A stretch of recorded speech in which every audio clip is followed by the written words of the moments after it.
was that? Why are you starting the show?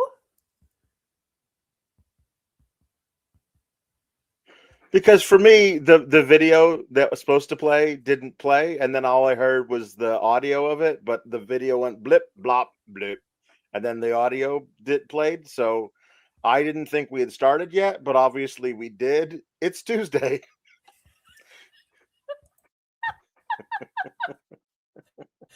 that happens to me sometimes where like the video will lag or it won't play, but the audio will. Do the thing. Hello, Fightful Faithful. It's a Tuesday. It's a Tuesday with ladders this time. It's a ladder enhanced Tuesday. 1 week off, and no, then you come in and you do the rest of the spiel. We've been doing this since 2021, Kate. It is everything sucks. It is no, I don't say that. With me as always, Kate. Kate. That's what happens on all the other shows, on the Tuesday shows, and it has been a running bit since 2021. I come in like, hello, Fightful Faithful. It's a thing we do on a Tuesday, and as such, today being a Tuesday, and then you come in and go, it is a Tuesday. It's a Tuesday, February 3rd, and get in your humper chats and whatever, right? I feel like you normally say, I'm Alex Pulaski, everything sucks. No, like, I usually don't. I crap out before then. We took a week off and we're completely. I was just gonna say, this is why you never let me. Much ring rust. But I guess we're ready now. The pod rust is real, but Alex is like, I don't even know if he's medically cleared to be here, honestly. So get in your super chats, get in your humper chats. This is a lights out episode because Alex busted his ankle on vacation, which we talked about extensively. Yep. We did. Along with me having, I'm going to say it, I watched the segment back, maybe a little bit of an overreaction with my crash out yesterday. Perhaps I went full tilt on a crash out moment. I stand by a lot of it, but I was in somewhat rare form, Alex. But get in your super chats, get in your humper chats, subscribe to FightfulSelect.com, where the contract news party don't stop. We have so much up there. All of our Royal Rumble scoops on our Scoop Star guys were like, check. Know who else is really accurate on Fightful Select? WrestleVotes Radio, which you can catch at least twice a week. Sometimes they're throwing in little bonus episodes, but they do a great job back there. All the scoops you could ever want, Alex, on Fightful Select. And Alex, we did our most popular format, our most favorite format, a Sands of Blind review. So if you like what you see tonight, you get it every Monday, every PLE, and every AEW pay-per-view behind the paywall. We do a little alternative situation, but everyone's favorite format was back this weekend because Alex doesn't watch the shows that are in Saudi Arabia.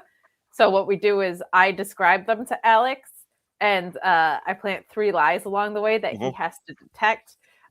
So if you're new around these parts, we have a lot of fun. We have a lot of fun on Fightful Select. I don't crash out as hard as I did every week. No, not all the time. Yesterday, I was Alex. I'm just sick of seeing all the same guys fight each other all the time. I'm so tired. Yeah. But we have a new champion tonight. We have a new GM tonight. We're going to talk about it also. Get in those chats. Please also, if you haven't, if you would be so kind, subscribe to this here YouTube channel. Because you tippity tap that bell. You, in this case, Alex, you want to be like Gunther. You do want to tap out. You do want that bell. Yes. So you can chant that here all you want. Yep. Yes. See, this is what I love. Jamie, who, if you're not following Jamie Epps or Pario Magazine, if you want to know anything about the Australian scene or just the purview that Australians watch wrestling through, You should follow him. He says Kate would never overreact. See, he knows me so well. We are, Alex, classically known on this particular post show and this particular duo for not at all overreacting. Throwing bricks at the moon is a very. We would never. We would never. Not this economy. No way. So I have an idea for puns. You do? Okay. Yes, I have an idea for puns. In honor of the new TNT champion, Tommaso Ciampa, and the fact that his theme music focuses mostly on stories, I was thinking authors and books. Ooh, okay. Yes, and book culture. So stories. Or if you want to do like storybooks, like fairy tales and stuff, you could do that. But that's what I'm thinking, that because there was certainly nothing to be excited about on this particular episode of NXT to talk about. So let's talk about shadows and how well they know your story. I was gonna say there's not a lot of like shadow puns that we can do. No, not a lot of shadow. So books is probably the way to go. Yeah, books. Literary puns is a fun one. I'll take that. I'll take that. I think maybe, and this is your ship to run. I'm just here for the plucky comic relief on the side here, but I think maybe I just saw one of our puns come across and it's great. I'm so excited. Very good. Should we talk about Ava at the? Yeah, let's talk ava Ava and how they were completely unprepared for her to be leaving, and apparently having had several days, they decided to go with nothing as a way to explain her not being there. So she left. She was a vital part of this whole thing. She made the ladder match. She was like, hey, Obafemi peaced out and left the title behind, and we're going to have a ladder match. And I picked the guys who were all going to be in the qualifiers for the ladder match. As a matter of fact, I made the decision that when one of the guys in a qualifier took out his opponent in that qualifier, and then the guy that got taken out cleared medical, that both of them would be in the ladder match, going from a 6-man ladder match to a 7-man ladder match. I unilaterally decided that, me, the character that I play. Also, I did a whole thing. I made Tony D'Angelo promise not to get involved in the World Championship ladder match. He made a promise to me and me alone. That was not a we didn't sign a contract. He only is beholden to me. And now I, having taped this episode that aired on Tuesday, have decided that I think I should leave. And the people who run the place were apparently blindsided by this and decided to not write in anything to explain that or anything. And that's the wrong thing to do. But now we have the only person who could be such, the new interim general manager, Robert Stone, so appointed by Shawn Michaels in a very brief segment that I did not see because I tuned in 14 seconds after the top of the hour. So Shawn Michaels says you're the new interim GM. And he got to make one decision tonight. It was a dumb one, and we'll talk about that when we get to it. But NXT is in the worst shape it's been in a very long time. It is very obvious that it is, and it will require a lot of really good creative to get it out of this ditch that it finds itself drowning in. And because it would require a lot of good creative, I would like to go ahead and say preemptively that NXT drowned in a ditch somewhere in February of 2026. So as far as Ava goes, there are certain things that happened after it was announced that she was departing that would lead you to believe that she left for moral or ethical reasons. She didn't explicitly say why, but there's some things that she put out on social media that would lead you to believe that she didn't feel comfortable working for a company that aligns itself with a certain administration. And we on this show, because she was a very poorly written character, have criticized Ava a lot. The character, not the person behind the character, because she was very inconsistently written, and we talk about that week over week, and a lot of people talk about that week over week. Fightful's not the only one saying it. If it was because of moral and ethical reasons, I think that is incredibly cool.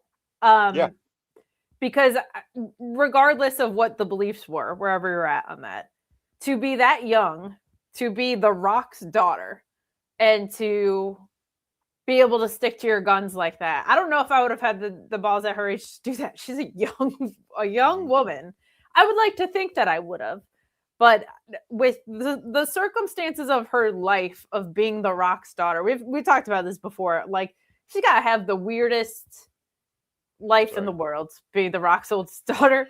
And I just want to commend her for that, or anybody who feels like they don't want to be beholden to work at a place that is in direct conflict with what their beliefs are. And I just think that's awesome. If that is in fact the reason she chose to. And it I don't think her absence leaves NXT in a much worse place because she was so poorly written. And I don't think for an authority figure, she was commanding or wielding very much authority around this place. There were a lot of people just running roughshod over the show in different ways anyway, and she rather sporadically chose to care about them. So I actually think they have an opportunity with Robert Stone, or if that's an interim solution and they end up bringing in someone more permanent, to reestablish who that authority figure on the show is. Now, I'm also a believer that you don't have to have an on-screen authority figure. I think it's kind of corny and played out. But if you're going to choose to, this is a fresh slate for you to write a character that is consistent in the way that they go about stuff. So that's what I would like to see moving forward, is whether it's permanently Robert Stone or they bring in someone else, or it should be William Regal. It should definitely be William Regal. I think that it would be good to have a fresh. One thing that I actually not as much anymore, but I really liked about Adam Pearce and Nick Aldis was like they had very different personalities, and when they kind of first started, I thought that was really cool. Like it changed the flavor of the show a little bit week over week, and I had my preferences, and other people had the opposite, and I just thought that was refreshing. So you have a chance to have a palate cleanser here. To your point about the state of NXT, I also think it's in really rough shape. And part of that is because a lot of their talent, men and women, in the past 8 to 10 months have gotten yanked to the main roster, meaning NXT is doing its job. However, it doesn't seem like it's done with a particular rhyme or reason, or let's say a whole lot of notification that this is going to be the case. So what that does is leave a product that's already a developmental product at a deficit. And on top of that, it's a world where I know they're switching their recruiting tactics now, but it's also a world where you were having NIL students with no wrestling experience trying to learn on the fly. And then like Ethan Page, who could have been on the main roster the day he walked in here, or Ricky Saints or whoever, around in the same world trying to mesh that all together. On top of a TNA partnership, on top of promoting LFG and Evolve and all these things. And sometimes when you add too many ingredients to the pot, the flavors get nasty. And so I think NXT, there's some really bright spots still. Like seeing Shawn Legacy today, I was like, this guy's great. Like there were some spots in that ladder match that were really cool with him. But like we'll talk about it at the end of the show. I don't think Joe Hendry's going to be in NXT for long because he's like 40. So well, let's hope not. Like this feels like a compensatory run, and maybe it's something for Tony D'Angelo to take the title off of him. Like that's the only reason I think you would do this. But there's all these things of like my concern now on the men's side, especially, is like you still have 3 guys that should get called up. Like you saw Ricky Saints, Ethan Page, and Joe Hendry that probably shouldn't be here very long. So that leaves the product in an even more rough shape. So there's all this stuff that we'll talk about. But to your point about the overall shape of the product, it's tough because I don't know where the solutions pull from, really. Yeah. Ava had, you could tell if they had actually let Ava write more of her own stuff, it would have been good because of her Twitter game. She's hilarious online. Like, and she deactivated it after she said what she said, and I get it. But she did a lot of really great in-character put-downs of people that she was supervising on social media, and I was like, that person would have been so much more compelling to watch than the woman that they wrote, who was inconsistent, to the point where she would literally say no one's allowed to be double champ after she's already had several double champs. She was like, I make the matches around here, and then other people the next week would just make matches and she'd sign off on them. Like, that's not Simone Johnson's fault, right? That's the writing. That's how bad it was. And when you have somebody who is the on-screen authority figure, who is inconsistent and fly by night and there's no, like, Adam Pearce, as bad as he is at his job, that's his character. His character is that he is emotional and sometimes petty and all that kind of stuff, but he's consistently those things. Nick Aldis is much more straight-laced, but he's stricter. You can't get away with stuff around him or whatever. Ava was all over the map. And so you can't get a feel for, well, if somebody says, I want this to Nick Aldis, we know he's going to say no. But if that same person had said, I want this to Adam Pearce, he would have said, it is official. Like, and we know that going in, it's part of watching an episodic television that you start to understand the characters and anticipate what they're going to do, and then what the response will be to the things they're trying to do. And with Ava, you can't do that. It is part and parcel of watching NXT as a whole, which is like, it's a friggin' free-for-all. You have no idea what anything's going to be from week to week, and a lot of that is because they're writing her to be entirely unpredictable in every way, and not like unpredictable as in, you know, a good fun character to watch, but not like a loose cannon. Don't know what the hell you're doing. So like I said, there was a whole bunch of stuff that they had set up for her to be very important about on this specific episode. And then she left. And the idea that if she knew going into last Tuesday's taping or airing of the show, because it goes out live, that her contract was up and she was not going to renew, and she didn't tell them, I mean, that's a thing I guess you did. Listen, I'm not a big fan of a lot of way this company does business, so, you know, I'm not caping for them.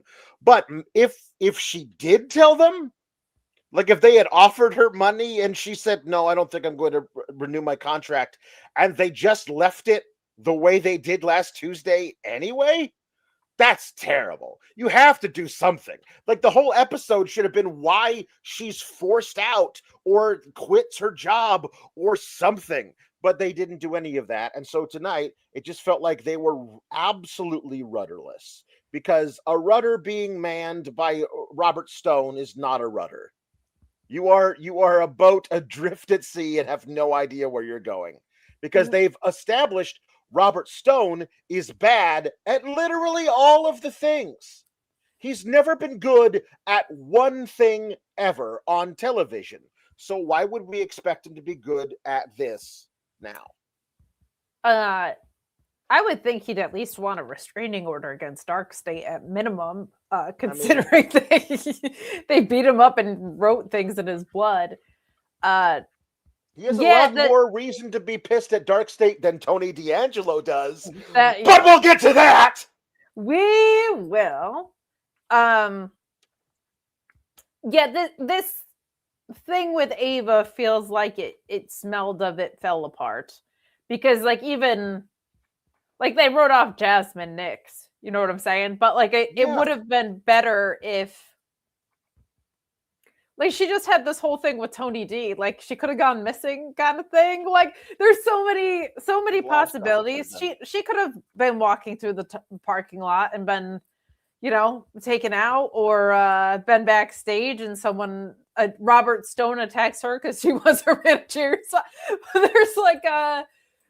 there are better approaches to do it. I don't know if that was their way, because I don't know anything. This is not a report. I know people tune into Fightful for reported information. This is a gut instinct of mine. It feels like fell apart, maybe for reasons that don't have to do with wrestling, and maybe they wanted to let a sleeping dog lie. But from a character standpoint on a television show, it doesn't make any sense, because we don't know why she's not here anymore. And it led to it definitely felt like a weird episode. It was a weird feeling episode. It really felt like that. The opening of the show is we find all three women in the ring to start the NXT North American Championship match. And silly me, I was like, well, this is going to have shenanigans, because Tatum Paxley's going to come out here and mess with Izzy Dame. I mean, obviously that's it. And I had forgotten about all the other ways you could have shenanigans. One of which apparently is Kalani Jordan has a beef with Lola Vice that I had forgotten about, because that's how little I care about it. And she decides to come out and she attacks Lola on the outside. It's a triple threat, so can't do anything about that. And then Lola's laying there, or gets up on all fours and has her hand down, and Kalani pulls a ladder out from under the ring and then drops it on her hand from a height of 4 inches. And that breaks Lola's hand, according to them, according to the writing of this. And that's dumb, because that wouldn't do that. You know what you could do? You could have brought the ladder, put her hand, opened the ladder a little bit, put her hand in between it, and stomped on it a few times. You could have done that. You could have done literally anything that would have done the thing that you said that you did to her, and that they are going to say that you did to her after she doesn't clear to wrestle next week with a broken hand. She is upset, and she says on camera as she does this, "Let's see you try to knock me out now." Because Lola knocked her out with the spinning back fist. And so she says that on camera with the camera in her face. She says it loud enough for the person doing subtitles for the CW network to go, "Let's see you knock me out now." Then later, they did a whole ass segment where Kelly Kincaid asks Kalani Jordan, "Hey, why did you attack Lola?" And she says, "Well, let's see her try to knock anybody out now, since I broke her hand." And well, we already knew that that's why you did that, because you said it on camera, and you could easily fill that in without doing a backstage segment. After that happens, Lola is sadly out of the match then, and she cannot climb back into the ring because she has a broken hand because, again, a ladder was dropped on it from a height of 4 inches. So then Thea Hale does the flying Kimura onto Izzi Dame. And Izzi Dame is in the Kimura, like with the body scissors and everything. She's in the Kimura for, I don't know, a minute and a half. And finally, she just shoves Thea Hale off of her and then runs the ropes. And then she picks up Thea Hale in a like a doctor bomb, basically, like a gut wrench sit out power bomb. That wasn't a particularly good one, and knocks out Thea Hale. And now she's done. Now, Speed Freak, you got to go to the back of the line because I don't want to hear anything else about it. You lucked into your title match. You looked at your title victory, and then you had this whole thing, and then they decided let's take it from you in a very dumb way that makes you look very dumb, and then you complained about it, and you got your rematch, and you had the opportunity. You lost clean to Izzi Dame, who doesn't beat anybody clean. So that's it. That's it for you. You know what I mean? I want Thea Hale to be written better and be a better character and be booked strongly enough that she can come back and win the North American Championship eventually. But this version of her, I don't want to see that person ever near a title again.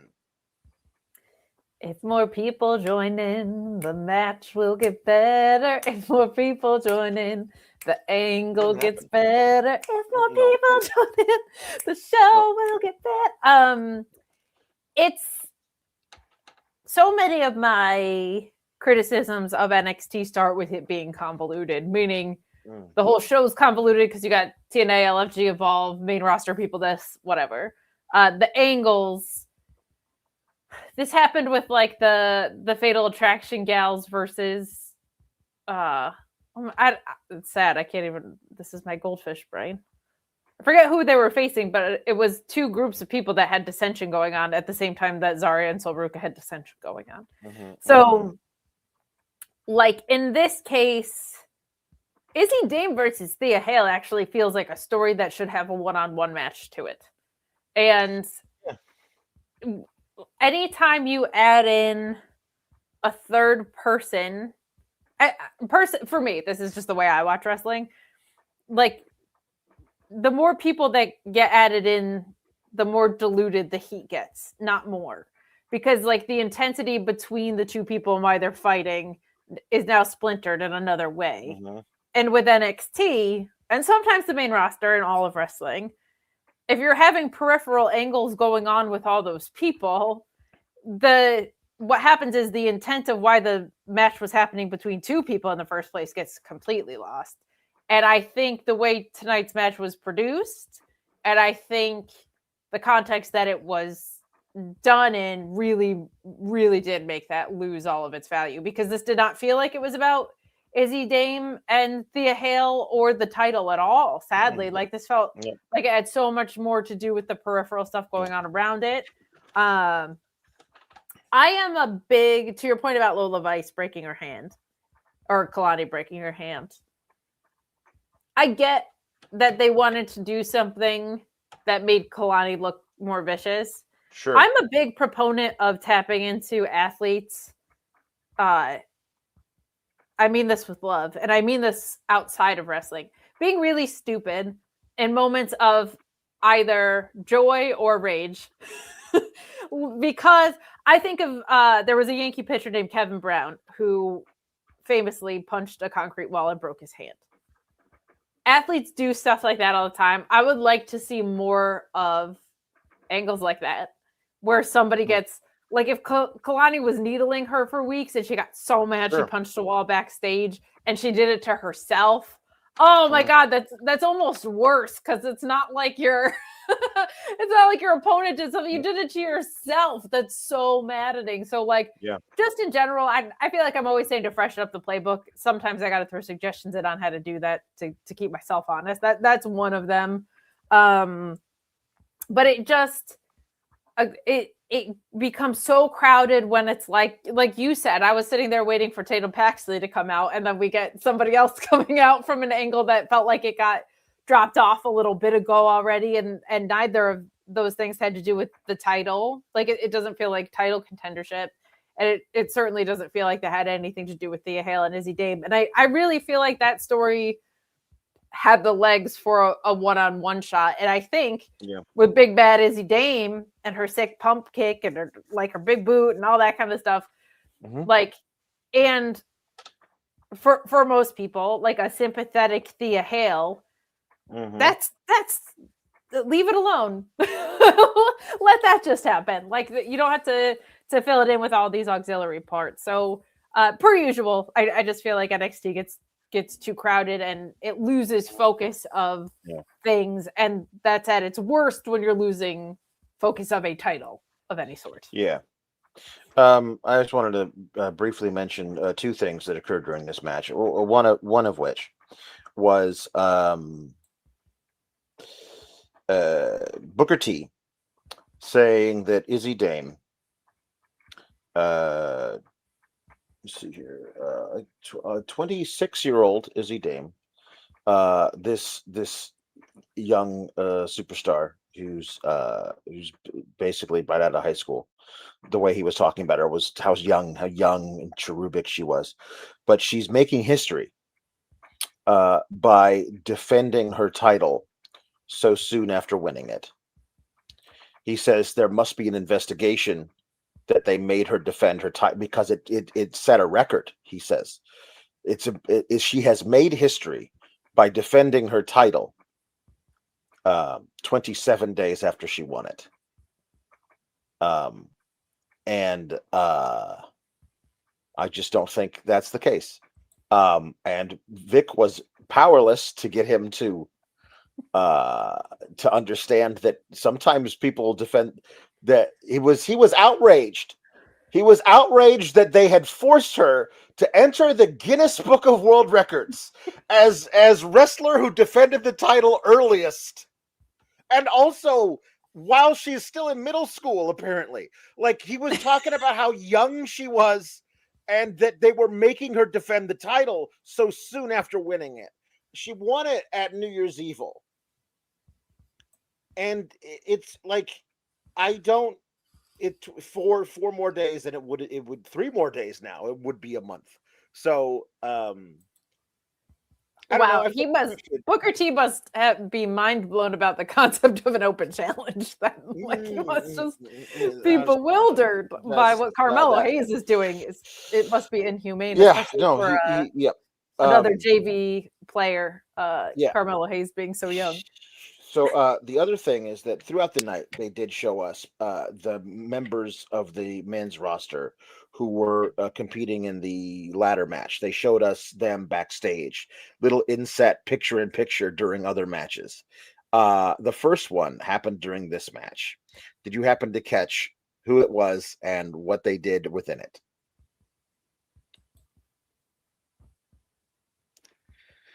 It was Joe Hendry.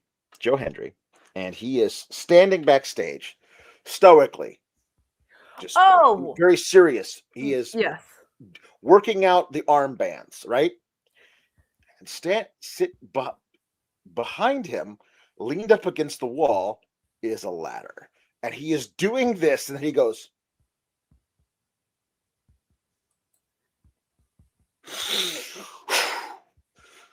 like he thought, like he heard the ladder behind him and then turned and looked and saw ladder, and then seeing ladder made him focus more on his stretchy band bicep curls.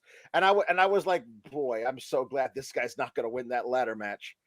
Oh boy, it would be, what a terrible show this would be weekly if that friggin' hunk of bleach blonde white bread was looking at implements behind him and focusing harder on stretchy band bicep curls. God, with a title belt around his waist, ooh, that would be terrible. So glad he's not going to win, though.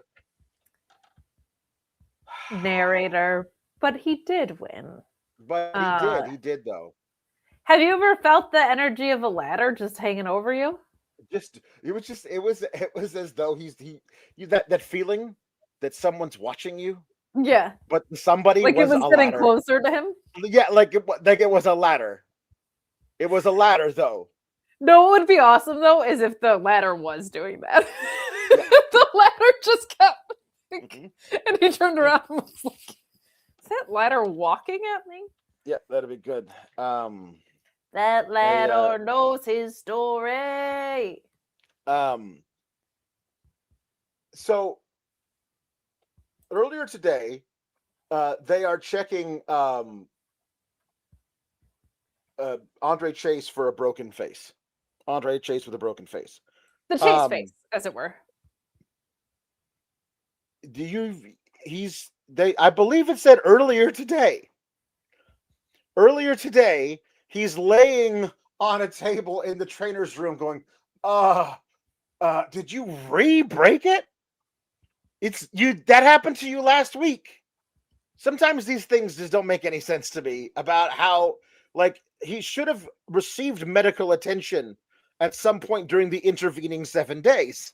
He's back there and Kale Dixon is with him, goes, man, I just hope it's not broken.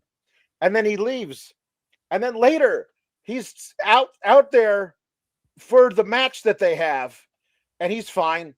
Like, he's not like, oh, my face.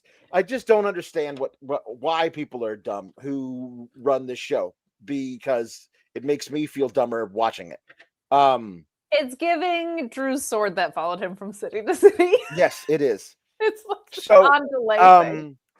Kale Dixon takes Leafy Green. Kale Dixon takes ponytail mustache Uriah Connors over to the side and says, hey, man, what the hell was that last week? I hope you've calmed down. And he's like, what are you talking about? Did I go out there and make my own opportunity? Yes. Would I do it again? Yes. Do I have a ponytail? Yes. Do I have a mustache? Yes. Will I apologize for any of those things? No, I will not. And then here comes That's the verbatim what happened. You don't have to go back and watch the clip. That is exactly how it went down. That's a quote. And then then here comes Lexus King and Stax and Ariana Venti, and they're like, have you given any more thought? You're gonna reclaim your birthright? And I feel as though, like, they've made a big deal about how Lexus King is really Brian Pillman Jr. And we've seen on screen, at least in TNA, if not in NXT, that Ariana Venti is the daughter of Santino Marella. Stax is not anything. He's got a birthright by marriage, which I don't think is how that works. But I don't think they've ever mentioned that Uriah Connors is Fit Finley's kid. Ever. So this storyline does not make sense to your audience. You have to start talking about that thing. You've done so much to make sure we don't know Charlie Dempsey is William Regal's kid. So you recruiting him. You recruiting Uriah Connors, who's actually Brogan Finley, which is a much better name than Uriah Connors. Doesn't make sense to your audience because you have not established that they are second generation wrestlers. And you kind of have to do that if you're putting together an all second generation wrestlers and also second generation by marriage. Like, that's, you have to do that. Anyway, Kale Dixon challenges them to a tag team match, which happens later, and it's over quickly, blessedly. So you ran from the grind last week. I assume that you didn't catch up on it, but you're also a continuity sicko. So I don't know if you watched last week's episode of NXT. I did. I watched it on the plane. God bless you. I watched it on the plane coming back from Disneyland. Did you see the most unintentionally funny segment of all time of Lexus King getting into the slidey throne?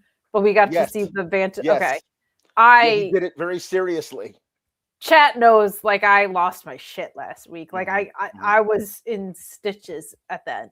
So to your point about the context for Timu Legacy, I say that because I loved Legacy and I wanted it to be so good. That was one of the first things I fell in love with in wrestling was the Legacy stable.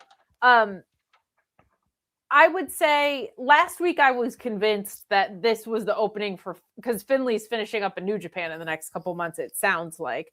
I was like, oh, they're laying the creative for him to come in. But FightfulSelect.com reported that there's like some heavy interest from AEW and the rest of the War Dogs showed up on Collision. So I'm like, well, I don't know if that's the plan anymore or what the deal is. But now it doesn't feel that way through that lens. Last week, I felt like it made more sense than this week, which, you know, is not the direction you want segments to go. But the other aspect of it, too, is, one, knowing your audience. Like, I think AEW diehards, you wouldn't have to explain this kind of stuff to. I think NXT audience is maybe not going to be so in-depth and aware of things like this. The other thing is, the last names don't even match up. So, like, if you're not going to explain that it's Finley's kid, his name is Uriah Connors. He's not even, you can't even deduce that conclusion unless you. He might be the son of old tennis pro Jimmy Connors, but he is no way the son of Finley because his last name is Connors. Was it the Connors like a Roseanne thing too? Yes, they were the Connors. He could be a part of Roseanne. He could be. I mean, yeah, but it doesn't feel that way. But no. I wouldn't have thought he was Finley's kid. So who am I to say? Right. No, you could easily have told me that a guy with a ponytail and a mustache dated Darlene and said that's, you know what, that's you know fair. What I mean? That's a fair point. But even Lexis King, like I talked about this at length last week. By the way, thank you to everybody who checked out that post show. I was nervous about what the views were going to be without Alex and me doing it alone, but you guys showed up, so thank you. Like, they've been so in and out of, like, I'm resisting my dad, not acknowledging his dad for stretches of time, then acknowledging it. Like, it's been so inconsistent. And if you want to say, like, this is the start of him acknowledging it, that's fine. But, like, his name's Lexis King on the show. So people who are just walking into the product, and it's a tough thing in wrestling, honestly, because there's a lot of times I sit here and I say, can you stop treating us like a 5-year-old? And then now I'm saying, like, now you're assuming your audience is too smart. Finding that middle ground isn't always the easiest, but with things like this, when it's so crucial to the foundation of, there's a big difference between, my God, that's the Shield chair, and assuming Uriah Connors, we know Uriah Connors is the kid of Finley. So, and I also talked at length about the fact that Stax is not only unrelated, but his nepotism is at a company that, like, he doesn't even go here. Like, that's right. I'm engaged to the daughter of someone who's an authority figure in a different company that we have a partnership with. Same. I don't think that gets to work that way. Yeah. Yeah. It's big time. The son-in-law of the president of the company is a new junior vice president. And everybody hates that guy. Like that context for it. You know what I mean? Like, everybody hates that guy, so you don't want that. My thing is that I don't know what the demos have said recently, but for the longest time, NXT 2.0 was only watched by people over 60 years old. Yeah. The demographic that watched NXT for years, the biggest portion of of people of the audience every week was over 60, and those are people who don't usually read the sheets. You know what I mean? Not usually. So, for example, this thing with Ava, if you're not somebody who follows wrestling news sites, what context would you have for her being there, being a giant part of the show last week, and then this week she's just gone? You wouldn't have any if you did not read wrestling news during the week. Or even let's say you tuned into the Royal Rumble. You're enough of a wrestling fan to do that, or a WWE fan to do that, but you weren't paying attention for the several days before that happened. Like you would have to, like the news cycle for Ava was 36 hours at most and then gone because here's the Rumble and we're moving on with our lives. So if you weren't paying attention, you have no this is why you kind of have to, like, you are cultivating an audience. Usually people don't like it when they tune in and feel like everything, like something major changed in the show and they're not explaining it. Usually that's the way you lose audience, because they don't like feeling that way. So you should do that. You should explain things to your audience, not over explain it. That's where they go wrong, is they then over explain things. Explaining it once isn't over explaining it. You need to explain it once, and they could do that. Just saying. It's funny you bring up Royal Rumble, Alex, because one of our sponsors had betting odds for Royal Rumble. Yeah. Mm-hmm. And you're probably thinking, what's Blue Chew got betting odds on its website for? What do you mean NordVPN has betting odds? No, my friends. I'm talking MyBookie AG. At MyBookie AG, they say that you can bet on anything, anytime, anywhere. And they mean it. NBA, NHL, NFL, Major League Baseball, UFC, pro wrestling. But that's not it. Motorsports, golf, tennis, darts, cycling, cricket, handball, floorball, rugby, snooker, volleyball, table tennis, cycling. Yeah, you can bet on it at MyBookie AG. They got the best support system in the business. We only want you to bet what you can, and please bet responsibly. But go take advantage of being able to bet on anything, anytime, anywhere. They got live esports. They got racing. They got everything at MyBookie AG. And right now, get a $50 bonus when you deposit $100 or a $100 bonus when you deposit $200. You can bet with Bitcoin and play their great casino games as well. MyBookie AG. Alex, yeah, with the return of you making me look bad is the return of a lot of chats, and I think we should get to the non-pun ones up front here a little bit more. I do too. I didn't have this many chats last week, and I feel now I feel inadequate. Matt Reichel says, "Hi SGS." He says, "How you doing, original tribal Kate?" But he also says, "How's the ankle, Alex?" Of course, it was me. I did aggravate an old floorball injury. Of course. And I twisted my ankle very badly right before going to Disneyland, so that was not a lot of fun.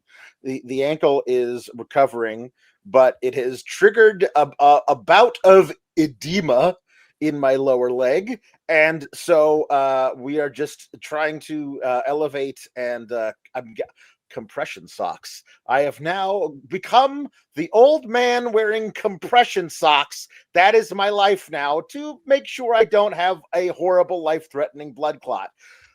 Yay for life in your late 40s. So I mean, yeah, that's good. That's good. Better than the alternative there, that's for sure. But yeah, that's true. So here we go. Meet Norma says, I'm on day 169 on Duolingo. Es muy nice. Vamos crank. NXT es basura. No es para mí. Translation, this company is poopy and it makes me sad. Now rant! You can't just rant on demand. I feel like that's a big misconception. You can't just. I'm about to rant. It's organic. Barry Brand says, I did my taxes tonight. Apparently, it was more fun than NXT from what I've seen. Correct. Tim McFall sends in a very generous says, hey, SGS, I'm back from vacation just in time for what I'm assuming is the final episode based on what happened tonight. I missed everyone. I did not miss NXT or Joe Blandry. I did miss the man Luis dubbed Dragon Twink, Mr. Jackson Drake. Did Luis do that? I don't know. Apparently not. No, I think Clone did that, honestly. And then Orion, Jambeard says, finally able to catch you guys live again. R.I.P. to Canadian acting comedy royalty Catherine O'Hara. Man, gone far too soon. Why do the great ones die at 71 and the evil ones live on and on and on and on and on. She's so my God. I always said like to friends of mine that were outside of wrestling, like that would ask like, oh, who would be like a fun character in wrestling? Moira Rose was always someone that I pointed to, but Alex and I did a podcast similar to our movie one on the Know Your News network that was run by Jimmy Van for a while, and one movie that I was insistent on that Alex was certainly agreeable to was we did Waiting for Guffman, because it was all weird, wacky, and silly movies over there. And I watched that after it was revealed that she had passed again to go watch her. And she's such a genius. And so many ways. What a legend. And certainly seems very well respected based on the outpouring of support there too. Orion Ben says, this highest yes, this episode was made to kill Alex, R.I.P. A little bit. I mean, something might, apparently, yeah. So, yeah, we don't want that. But C. Delgado says, I'm just here for the sourness. Well, then you're here for this next thing. Listen. Wait, we got a couple more. Do we? Yeah, they're with past segments, so I just don't want them to get looped around to the end. Okay. But thank you, Ava. Enough said, which was nice, but someone had one to my point earlier about athletes that hurt themselves in stupid ways. We also had more gift subs from Greg Cherry. Thank you so much. Wasn't there an NFL QB who headbutted a wall in a touchdown celebration and gave him a Gus Farrat? Gus Farrat. Yeah. Oh no, I remember very well when that happened.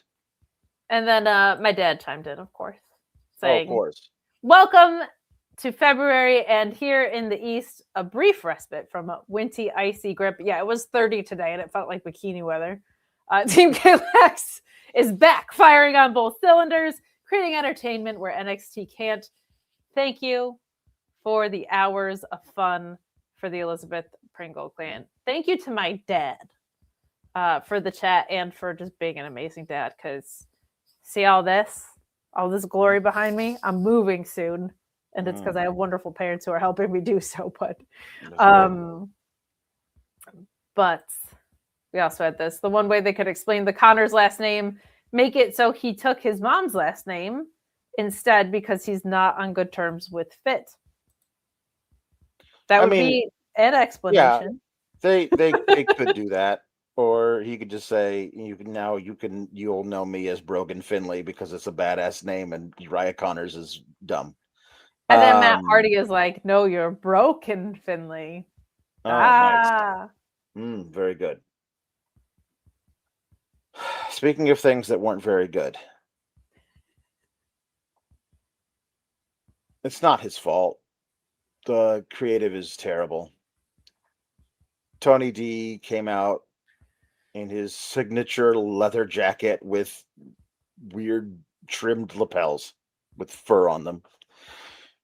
And he came out and he cut his promo about why he came back, what he's been doing.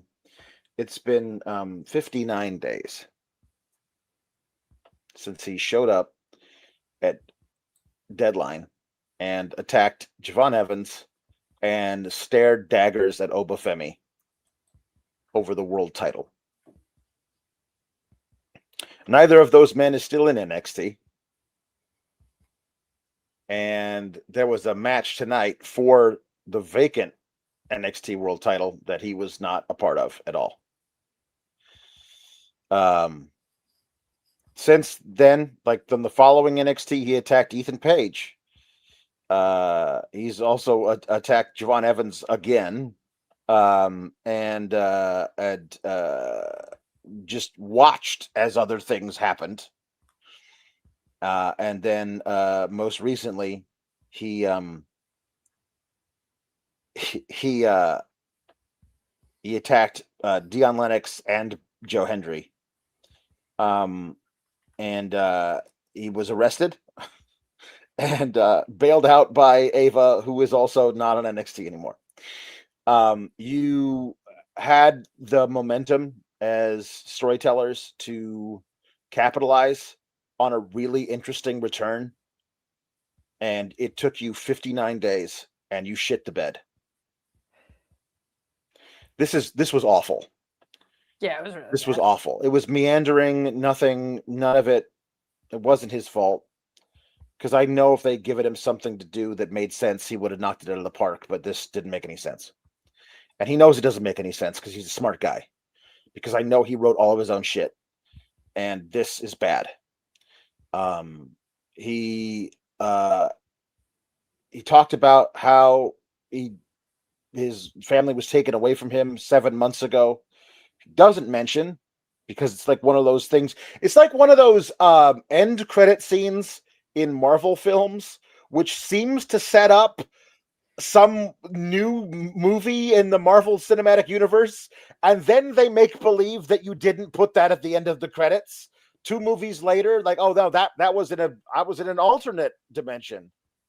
I guess it was in an alternate dimension where Tony D was attacked by Bigfoot in his own restaurant. I don't know what. It was a giant thing that cast a shadow over him, but that never happened because he's not talking about it. It didn't happen. 7 months go by. He comes. He comes back. He does all the stuff he does, and now he comes out and says that he lost his family and he had to go away and remember who Tony D was by myself. He's still the son of mobsters, because he talks about when you grow up in the business the way I did in Chicago. Now we know for a fact it's Chicago. It's not Philadelphia. It's not New York. He was throwing us off the scent, I guess, back in 2021 when we was talking about on the Hudson River. So it is his own speaking voice. This is a very mild Chicago area accent.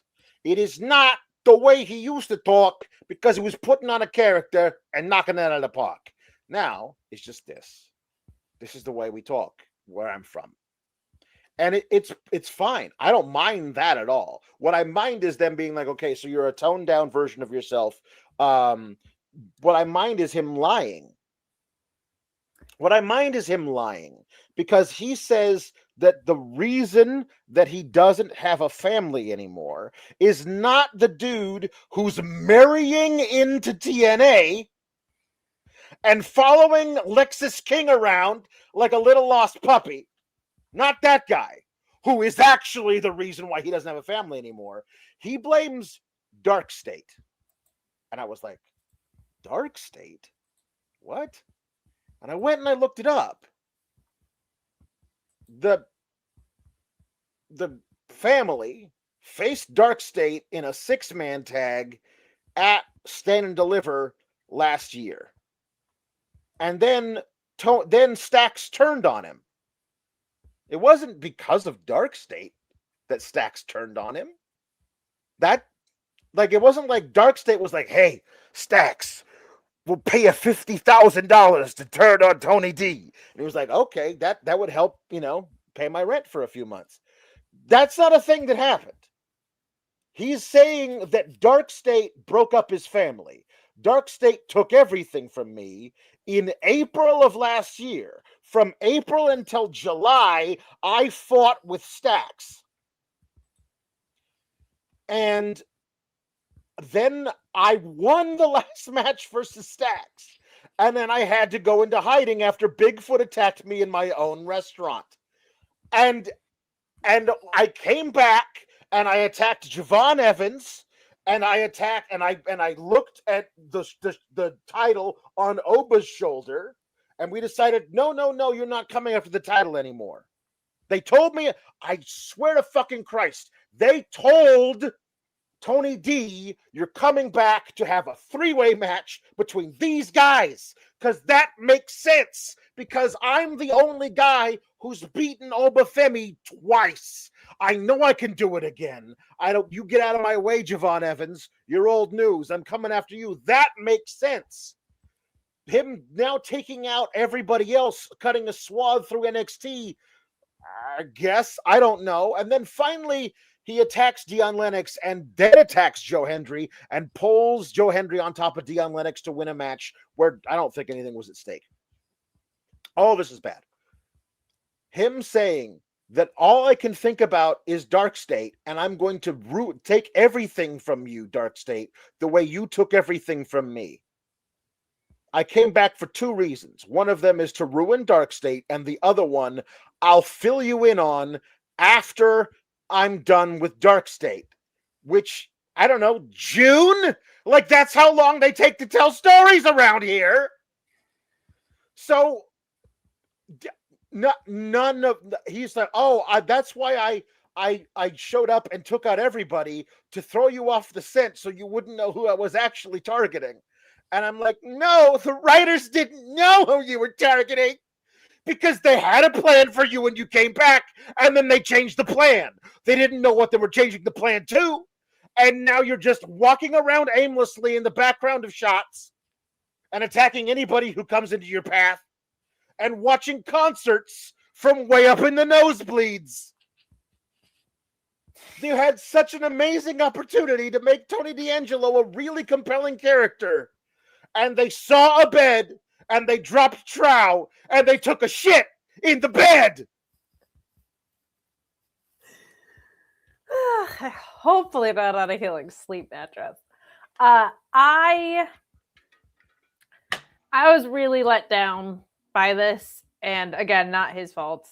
Very, very, very, very rarely is it the performer's fault. I wonder, Alex, if this fell apart not once, maybe not even twice, maybe 3 times. Like, clearly he was going after this angle where 2 of the guys got called up.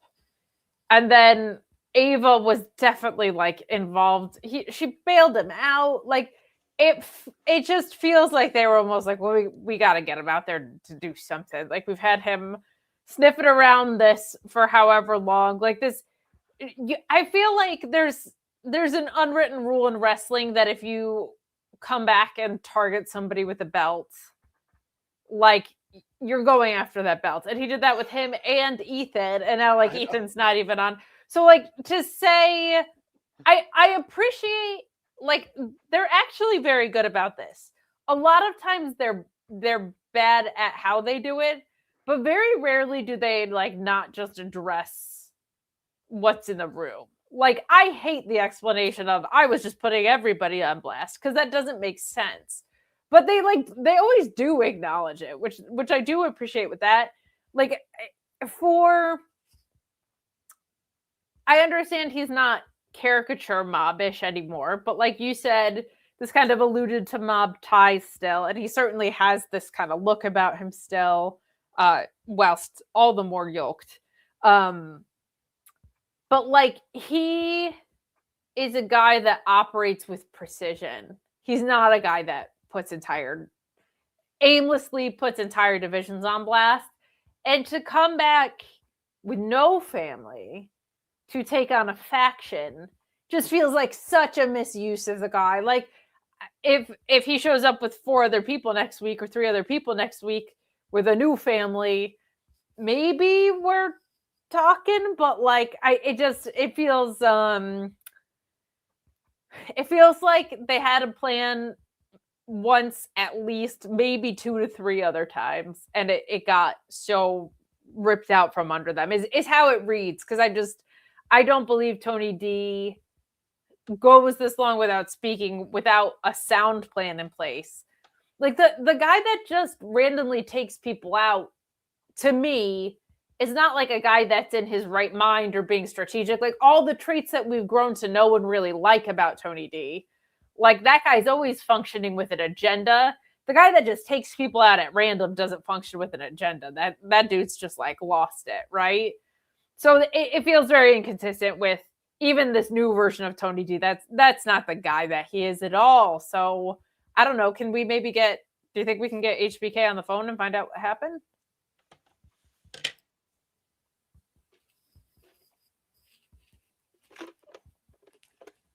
Oh, there we go. Okay. Surely this will be an appropriate amount of dialing for the numbers that it would take to call someone. Oh, wow.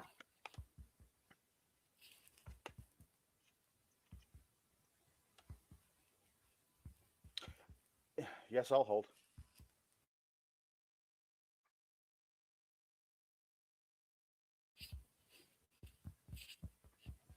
Is the elevator music good at least?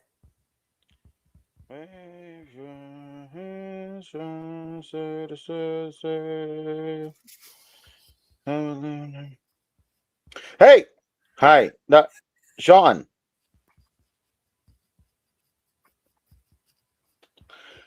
No, I don't want to talk to you. No, I don't believe you have any real power there. Stone, get off the phone. Give the phone to Sean. Give the phone to Sean, Stone. Give the phone to Sean. Hickenbottom. How's it going, man? What the hell happened with Tony D? Oh, yeah? Big scoops. Okay. So, yes, he came back, he attacked Javon Evans.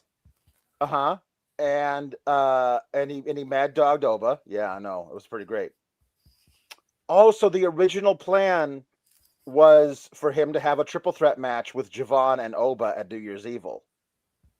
And then Hunter called and said we need Javon Evans on the main roster immediately. And also Oba. Uh-huh. And you're powerless to do anything about that, obviously. Yeah. Yeah. Yeah, I know. Fuck Hunter. All right. Yeah. Best friend of your life. I know. God, he's terrible. I know. Yeah, I know. Yep. Okay. Well, I mean, I understand you had plans and then you ruined it. Hey, one quick question. Why was plan B also so terrible? Bad writing. Yeah, the writers are bad. Yep. Mm-hmm. No, I know. Okay. Yeah, maybe don't let Lord Tensai head up the writers' room. That's a quick pro tip from old Alex. All right. Yeah. All right. Yeah, I know. Okay, Hickenbottom. I'll see you later. Bye. So he said I don't want to. He said I don't want to whatever. I think he's grown on you every time I see one of these conversations. Oh no! I listen. I have to keep. Listen, I'm an access journalist. I have to keep him on the hook, thinking that I'm his friend. You know what I mean? That's how it works, Kate. It is really important for you to have access with how you don't go to live shows ever or do interviews or like it's pretty important for you to maintain your access. I got the access. I know the phone number. Okay. You have the most important access. I think soon enough it's gonna be like, all right, love you. Bye. I think we're getting there. I think we've got time, but we're getting there. Maybe don't let Lord Tensai head up your writer's room. Kind of broke me. Hey, Shiloh Hill had a vignette in which he did not talk about the fog, so I will not talk about the vignette. Oh wait, I have to. This is important. 97% of the time I say that, something unimportant is about to come out of my mouth. What if the fog is the new authority figure? The speed tournament. They're starting a new speed tournament, and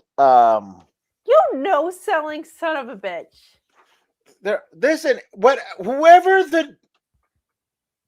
I don't want to talk about it because I don't want to get my hopes up that the fog is ever appearing on the show, let alone the new authority figure. Okay. I don't want to listen. You know what happens when I work myself into a shoot and I think something great is going to happen and then it doesn't happen. You know what I mean? Like I don't want that for me. So I had to nip it in the bud, Kate, because the more I talk about how the fog is going to be the new general manager, the more I'm going to get my heart set on it. And then when it doesn't happen, I'm going to be crestfallen. Okay. And I don't want that. I'm just saying I already had to do the show without you last week. And I feel like if you're going to be back, be back. You know what I mean? Get your head in the game. You got compression socks on right now. You got the blood pumping. You should be feeling good. Anyway, go on. There's a new speed tournament. And they gave Jacob Marley a microphone in backstage and allowed him to say things like, Charlie Dempsey, he's gritty or something. Let him try that George Hackenschmidt stuff on me. That made me laugh because I was like, they told you who George Hackenschmidt is 5 minutes ago. You had no idea who that was. You thought George Hackenschmidt you thought George Hackenschmidt invented caramel corn in 1896. You had no idea who George Hackenschmidt was. You don't think Jasper Troy knew who the Estonian strongman was? I don't think so. All right. I don't think so. I just wanted to look up his lifespan. Uh-huh. August 1st, 1877, he was born. Mm-hmm. Uh-huh. Yeah. Passed away February 19th of 68. So he says that the French guy in the mask and Eli Knight can do flips, and Josh Briggs is very big, but I'm the best big man in NXT. And so he this is by way of introducing us to the four guys in this tournament to crown the new to do a new speed match. So Elio LaFleur beats Charlie Dempsey with like 4 seconds left in the 3 minutes with a head scissors driver, which looks pretty cool, I guess. It was really impossible to talk about these little 3-minute things, because how do you? Elio LaFleur won.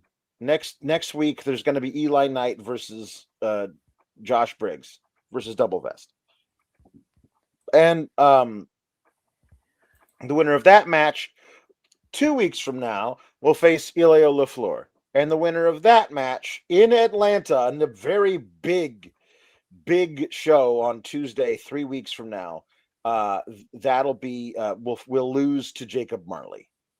So couple things. Facial LaFleur, total facial. He's quite good. Like it's fun to watch him wrestle. I feel like perhaps the speed title doesn't need tournaments and mini tournaments exclusively to have challengers. But I also feel like people need to know who Hackenschmidt was in case they didn't. And Wikipedia tells us that he engaged in about 3,000 matches, losing only 2, and that he rose to prominence while the governing style of wrestling was slower, more ponderous Greco-Roman style that emphasized muscle over power, muscle and power over speed and agility, and ring generalship. So maybe it's Gunther who's on this on the Hackenschmidt.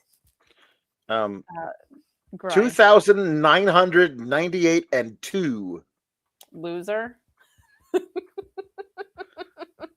Hulk Hogan's got nothing on Hackenschmidt. Hackenschmidt coined the phrase, "That don't work for me, brother." And he said that 2,998 times. That politicking son of a bitch. 2,998 and 2. That's hilarious. Yeah. Who got the rub? Honestly, the crazy thing, what one of the two guys to beat Hackenschmidt, Bronson Reed. It's amazing that and they didn't do anything with it. They didn't capitalize on him being one of the two guys. Okada, Reigns, Hackenschmidt, Bronson Reed out here beating Hall of Famers, and then they don't do anything with it. And he beat him in 1901.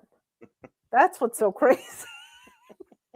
People don't realize how long Bronson Reed's been in this game. In 1901, he beat Hackenschmidt. My God. Hackenschmidt lost his first match and his last match. He had a 2,998 match winning streak. That's what we call Hackenschmidt has a cage match. That's fucking draw, brother. Okay.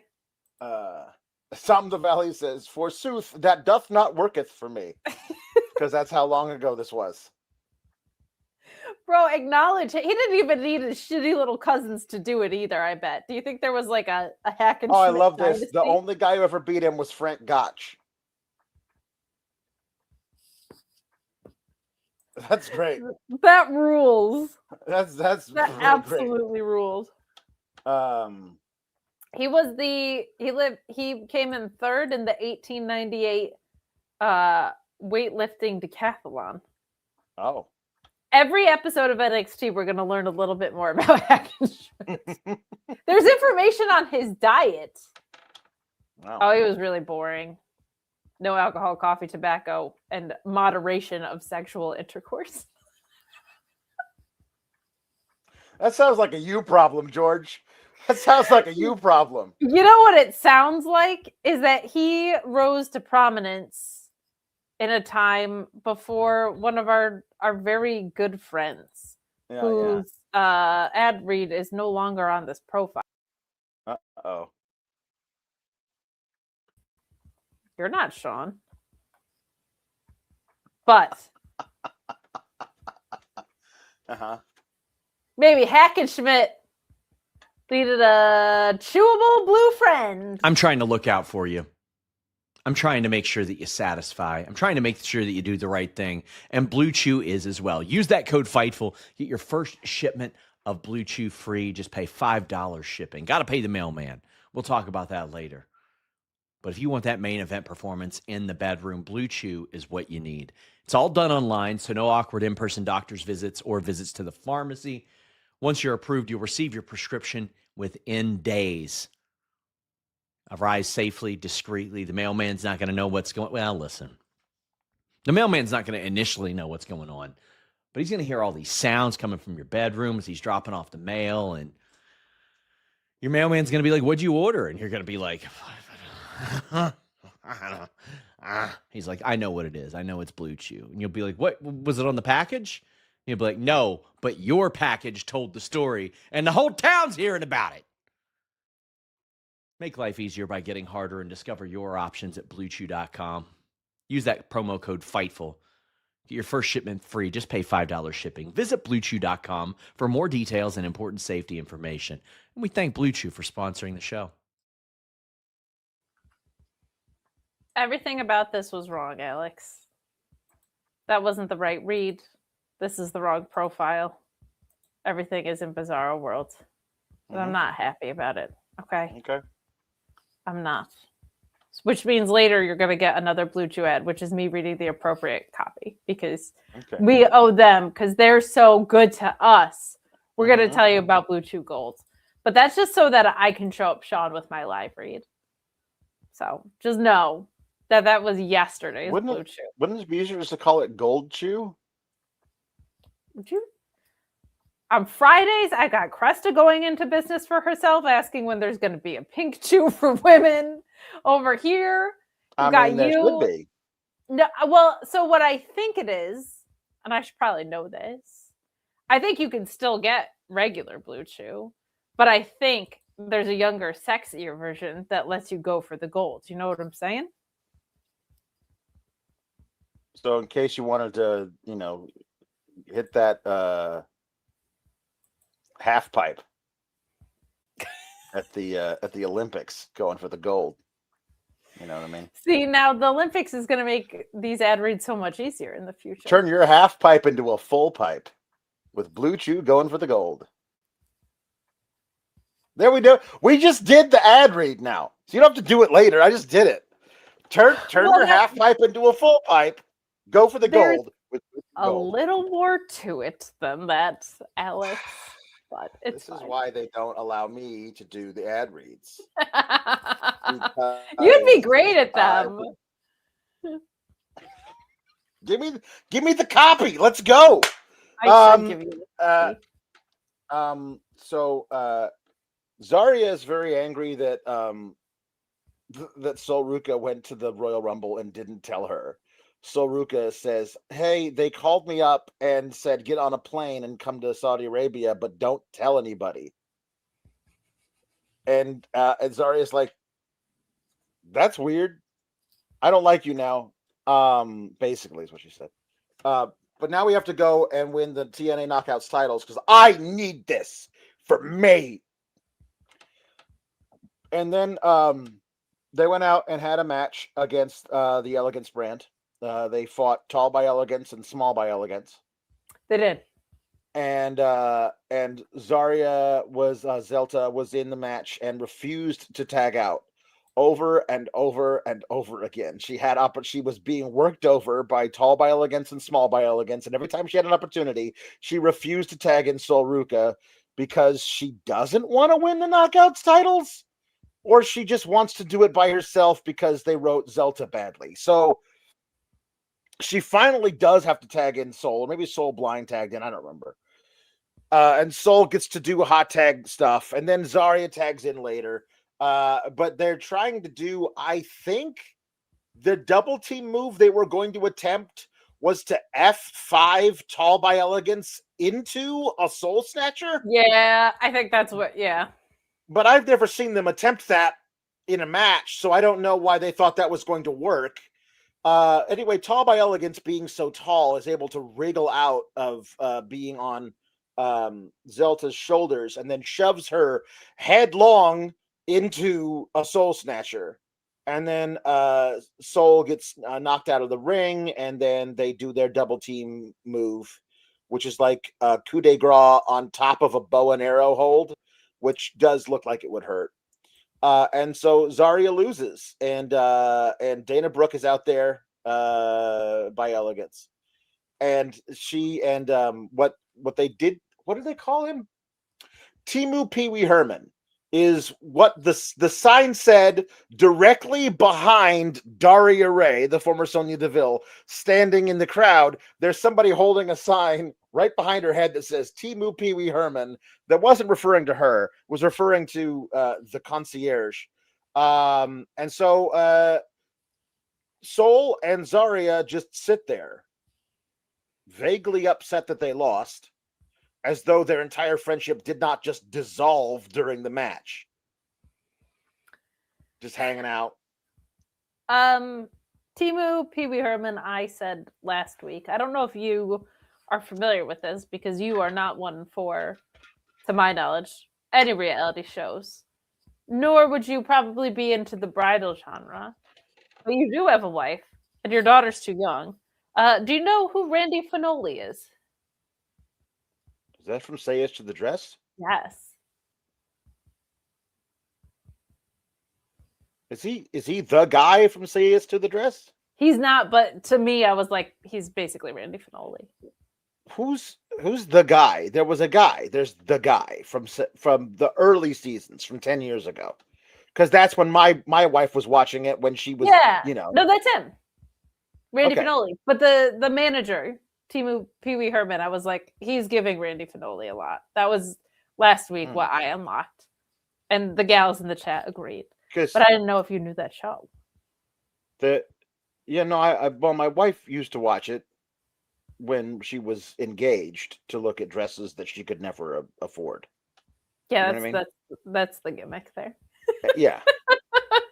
You go there, you look at the dresses you can't afford there, you get the wine and dine and champagne, and then you go buy them somewhere else. You know who should have Hackenschmidt booking is Zarya. Yes, she should, but she has the opposite of that. I believe she is 2 and 3,998. Unfortunately, yeah. And there's not a gotcha in the world that could help her at this point. Yeah. I'm glad this is finally going. I was getting worried we were just going to be in this holding pattern until Stand and Deliver. But they clearly want Soul on the main roster sooner than later.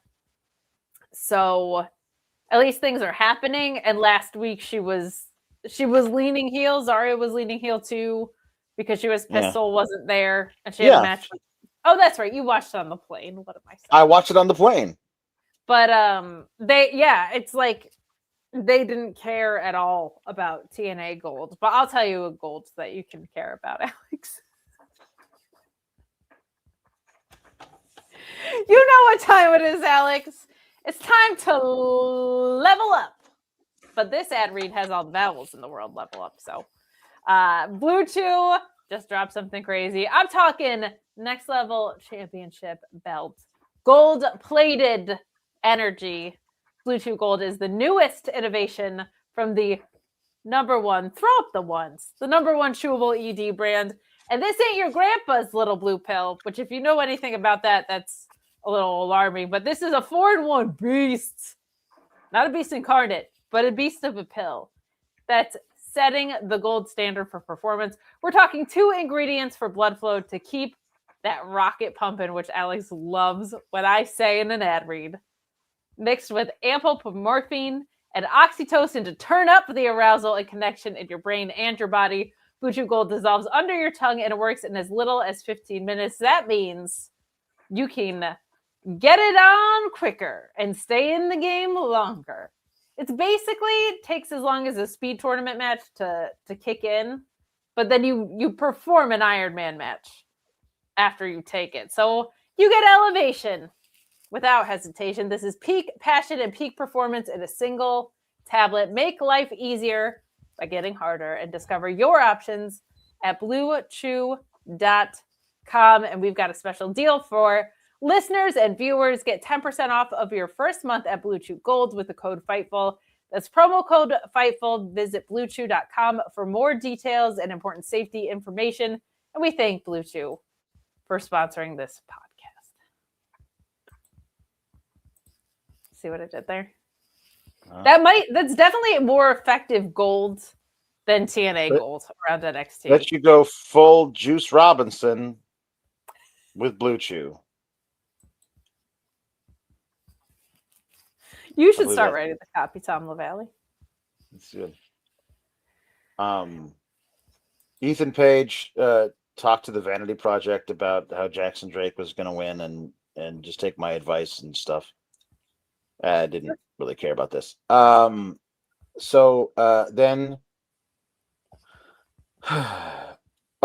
we got footage earlier today of Jada Parker taking a selfie in front of lots of fans and Blake Monroe coming around the corner and beating the hell out of her.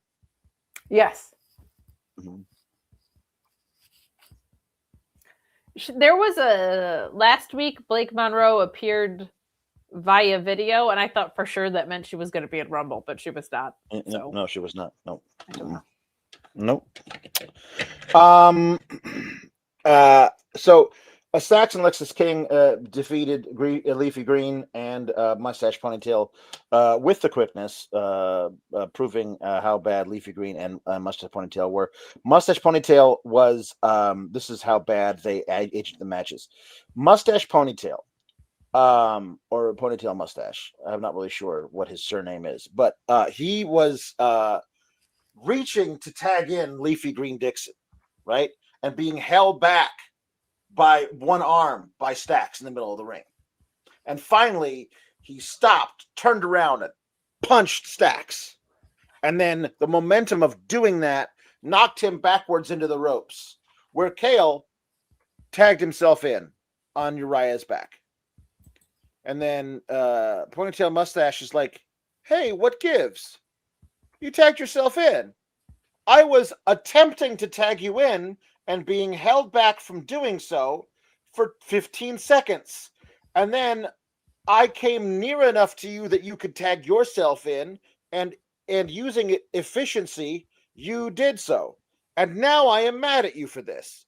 And you're going to do a bunch of stuff while I stand on the apron looking upset with you for having tagged yourself in after I wanted to tag you in. And then when you get hit by Alexis King's finisher, I'm just going to stand here and not get into the ring to break up the pin. And then after the match, Leafy Green is laying there on the mat, and Andre Chase is there, and his face isn't broken anymore, I guess. And then a ponytail mustache is just looking down and just shakes his head, and then walks off and follows the Nepo babies out up the ramp and out of the ringside area. It looks like Uriah Connors is no longer ponytail mustache.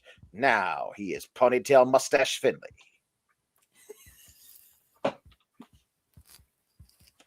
He did tweet drop out, which I like. Look, we are not the biggest fans of Chase U around these parts, you and I, especially this rendition of it. But at least something happened with the fact that they only lose. Like, I'm glad somebody in this got fed up. I just looked back at our Fightful Select report, and the language used was AEW sources believe that Clark's appearance, this was about Clark Connors, and pending contract likely indicate an increased interest from AEW on David Finley as he heads into free agency. So that's certainly not definitive of anything. And he is also working at New Japan at least till the end of the month. I don't know when his contract's up after that. But this just feels so like part of what we talked about in your absence last week was like, it doesn't feel like Lexis King has the chops to be the leader of this. I get it. So what you are saying is that let's assume both companies have interest in David Finley, as they should, late of New Japan, and the two pitches to him are: work with your buddies Gabe Kidd and Clark Connors and beat the hell out of Darby Allin for several weeks and then maybe slide into title contention. Or become the de facto leader of a faction of Nepo babies featuring your own brother, Lexis King, Santino Marella's daughter, and her fiance, who has nothing to do with anything. And you get to do it in the mid-card of NXT.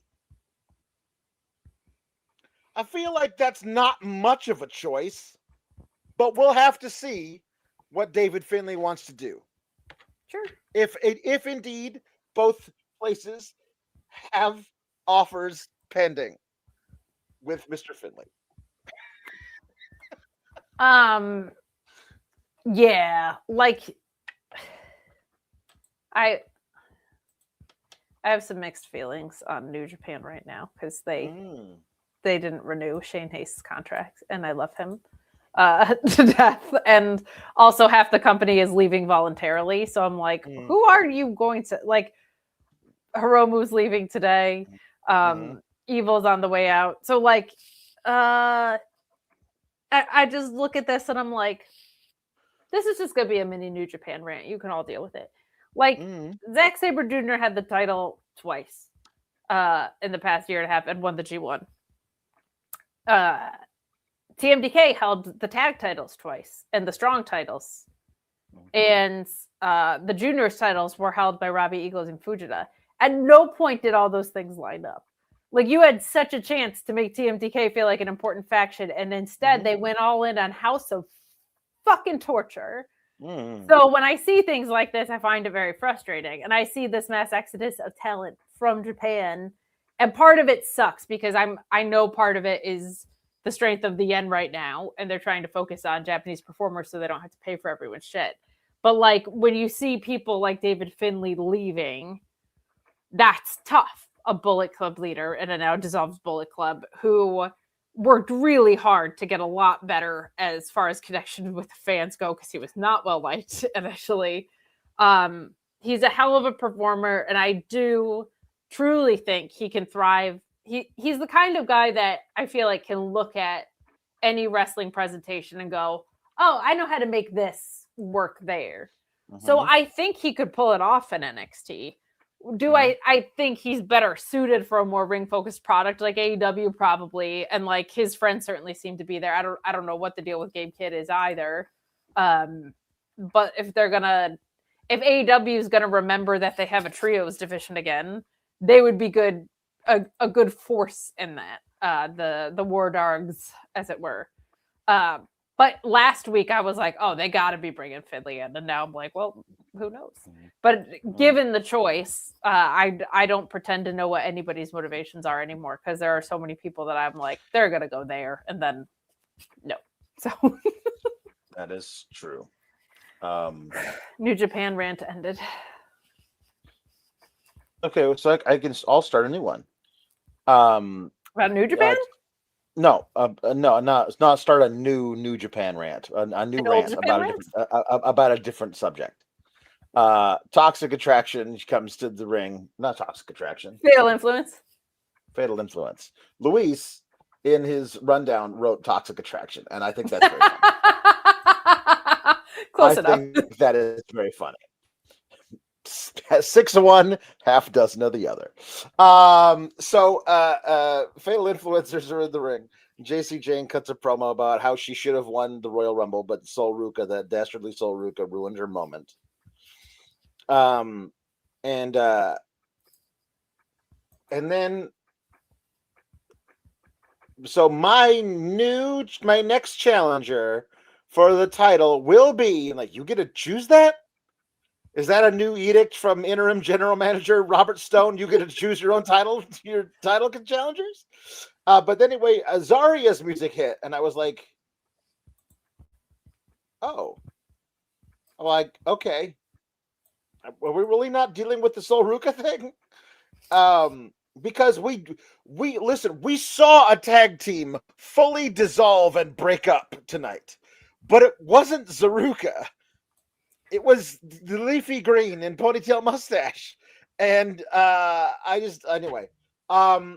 So Zaria says Soul gets all of his opportunities. I want my opportunities. And JC Jane says, well, there's a reason you never get opportunities. It's because nobody likes you. I do. I like her. I want a little more kayfabe in my, or a little less. I'm not really sure. Like, nobody likes you. That's why you don't get opportunities. Is that how we want people to talk about how people get opportunities? I know she's the heel or whatever, but like, she's also, I don't like it on the whole for this character. I think it's okay. Like, that's who JC Jane is. She's being like, girl, and so like, I'm okay. So JC, everybody likes you. No, but popular girls always awful to everyone. You know what I mean? Like, no, why would anybody like you? Because That's she's weird. Regina Anyway, George. But she says that Soul earned those opportunities. You have done nothing. The reason she's done nothing is because the booking is fucking sucked. That's why. That's why. Then Kendall Gray also. This is our thing. I think. You sent your goons after me last week, Zaria says. You thought you could do that, and I would just let it slide. I want that title. And then JC Jane, within punching distance, says to Zaria, "Oh, Zaria, are you Fifi's hurt?" I'm like, there's no way you can have her say that to Zaria and have Zaria not slug her in the mouth. Yeah. Otherwise, you're making her into a weak character. Agreed. Like, you have to figure out, you cannot have her disrespect Zaria to her face and not have some immediate consequences about it. At least attempting it by Zaria. You know what I mean? So, like, anyway, so then Kendall Gray comes out and says, I want the title because you took all three of you to beat me at New Year's Evil, and I want another opportunity. And Zaria's like, listen, you already had your shot. Please get out of my face. You do not want to get in my way right now. I'm not in the mood. And then Soul comes out and says, hey, let's all calm down. I'm sure me, including myself, in here with this person who hates me more than anybody has ever hated anyone, I should come in here and be the peacemaker. I know, Kendall, you probably do want a shot. And And I'm sure Ren would love a shot, even though she's definitely earned it by all the wins she's picked up. I want a shot, but Zarya, at least they're friends, right? At least, well, Kendall didn't run off and go to the Rumble. So dumb and bad. And then Robert Stone comes out and he goes, I have a great idea. Not so fast there, Robert. I have a great idea, something no one's ever thought of. Next week, Ren QCC versus ZaRuca, and whoever gets the pinfall for their team will be the new #1 contender to JC Jane. And I was like, well, at least we're finally going to break up ZaRuca next week. But either this leads to Ren getting a title shot she's definitely going to lose, or Kendall getting a rematch. If they're going to call up JC, like, let's get the title off of her soon so we can actually do this. What I want to see is, obviously, they're going to structure the entire match. So whenever Zarya goes for a pinfall, Soul's going to break it up, and vice versa. What I want to see is Soul literally snake a pinfall from Zarya, become the champ, and then Zarya lose her mind about it, so become the #1 contender. She's going to destroy it, but they ban her from the building. She's not allowed to get in. Soul does beat JC Jane, and then here comes Zarya. She lays out Soul, and we build to Soul versus Zarya at Stand and Deliver, where Zarya wins, Soul goes up, and then you have Zarya as this monster heel that everybody is chasing. Those are steps they could take to right the division, to have everybody chasing Zarya, Jada, Blake, Thea, if she can right the ship, like Tatum Paxley. Like, there's a bunch of people that could be chasing Zarya as the monster heel, but I just don't have any confidence they have any plans of doing that, because gestures wildly at all of the evidence over the past year and a half. They don't think of Zarya the way they should be thinking of Zarya.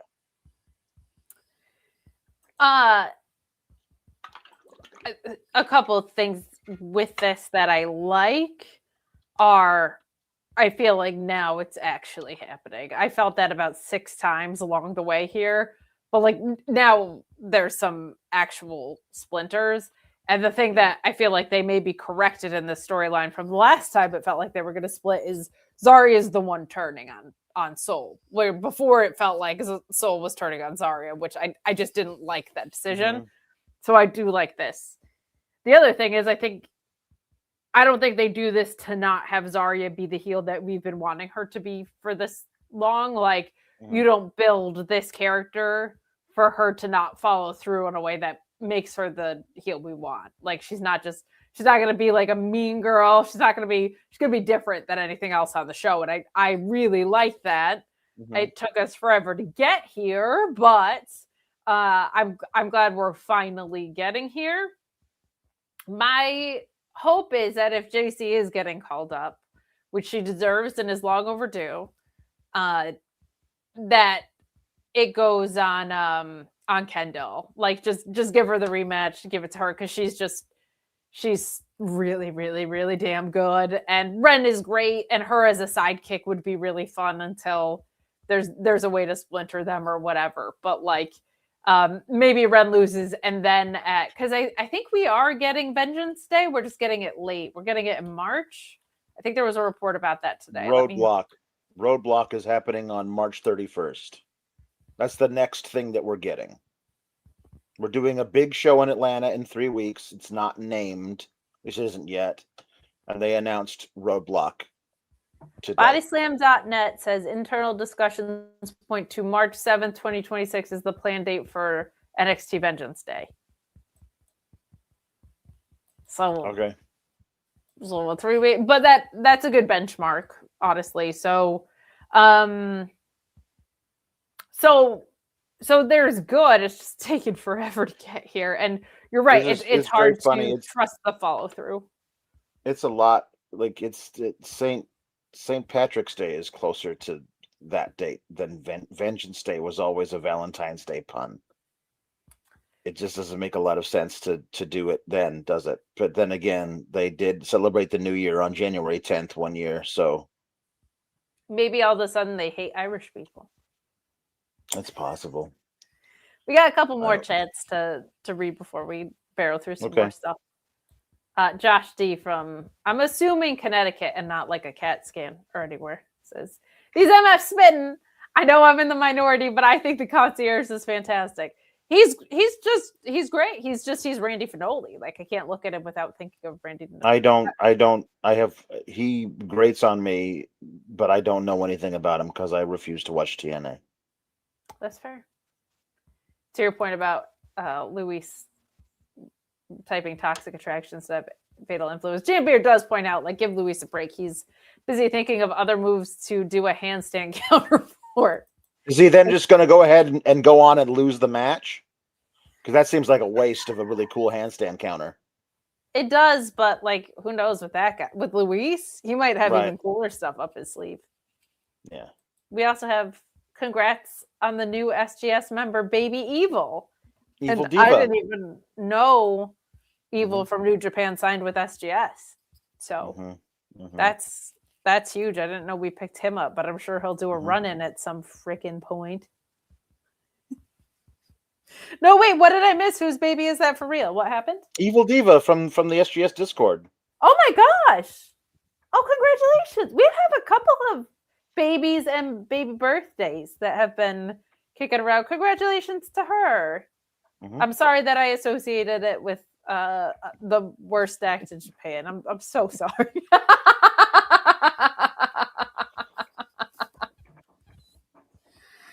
Poorly booked. I shouldn't say worst act. Poorly booked. Congratulations to Evil Diva on the new bouncing bundle of Sour Joy. Yes. Because I assume you're going to raise them right. You know I what would mean? hope so. Yeah. If they're not complaining about the playbook being stale as like part of their first words, I don't. That's right. If by the age of 3 they're not complaining about people going to the top rope at a battle royal, yep, done something wrong. Congratulations, that's incredible. They won't have a first word. They're gonna have first 3 words, and there'll be horrible booking, kid. There you go. There you go. So I think that that Kendall Gray is incredibly talented and does not have a character. And I think it would be a horrible mistake to put the title on her. That's fair. I just, from where we're sitting now, if they're gonna, if my choices are between Ren and her, like I think, no. Yeah, I feel Ren, God bless her, she should be never anywhere near a title until they actually have her booked as a real competitor. Yeah, you know my feelings on comedy champions. I hate it. So even if World, like I'm okay with mid card a little bit more, but especially if you actually if you made Kendall Gray into something that's not, because the only thing you show her as is they didn't give her a character before she won the Iron Survivor, and then she won the Iron Survivor, and then she said, "I think I am good enough to beat you, JC Jane," which isn't a character. And then she had a very good match with her, and she got beat because of the numbers game. And ever since then, she says, "You beat me only because of the numbers game," which is not a character. She's just a good wrestler. And if you're going to try and like base an entire division around that, I'm sorry, you can't. So you have to actually make her into like the Killer as a good wrestler or something, because there's nothing about her that differentiates her from a really good at wrestling mannequin in a singlet. Give me something about her that makes her interesting and unique and compelling to watch, besides the fact that she can do really good suplexes.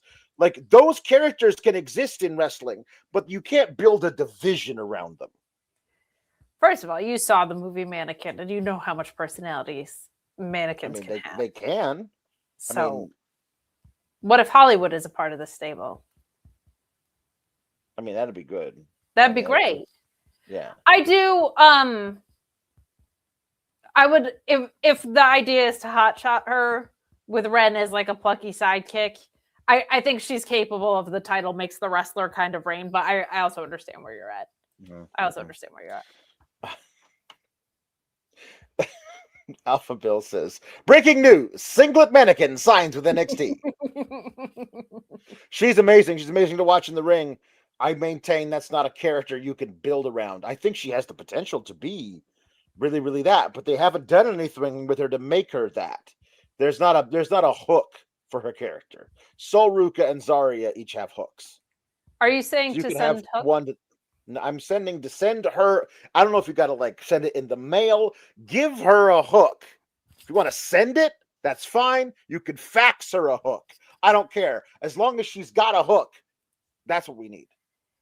I'm open to that emerging in a title reign, but I don't disagree. Like I feel that way also about Tavion Heights and a couple other people on this. Lola Vice. I would agree if and I'd be like, oh yes, I trust them to give her a fun hook after she's the champion.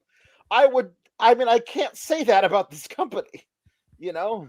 But She could steal one of Nikita Lyons' 47 character traits. I'll do this. You know what? I'll take the first step. Yours has a step further down the line. War Hero says make Callie Armstrong NXT champion.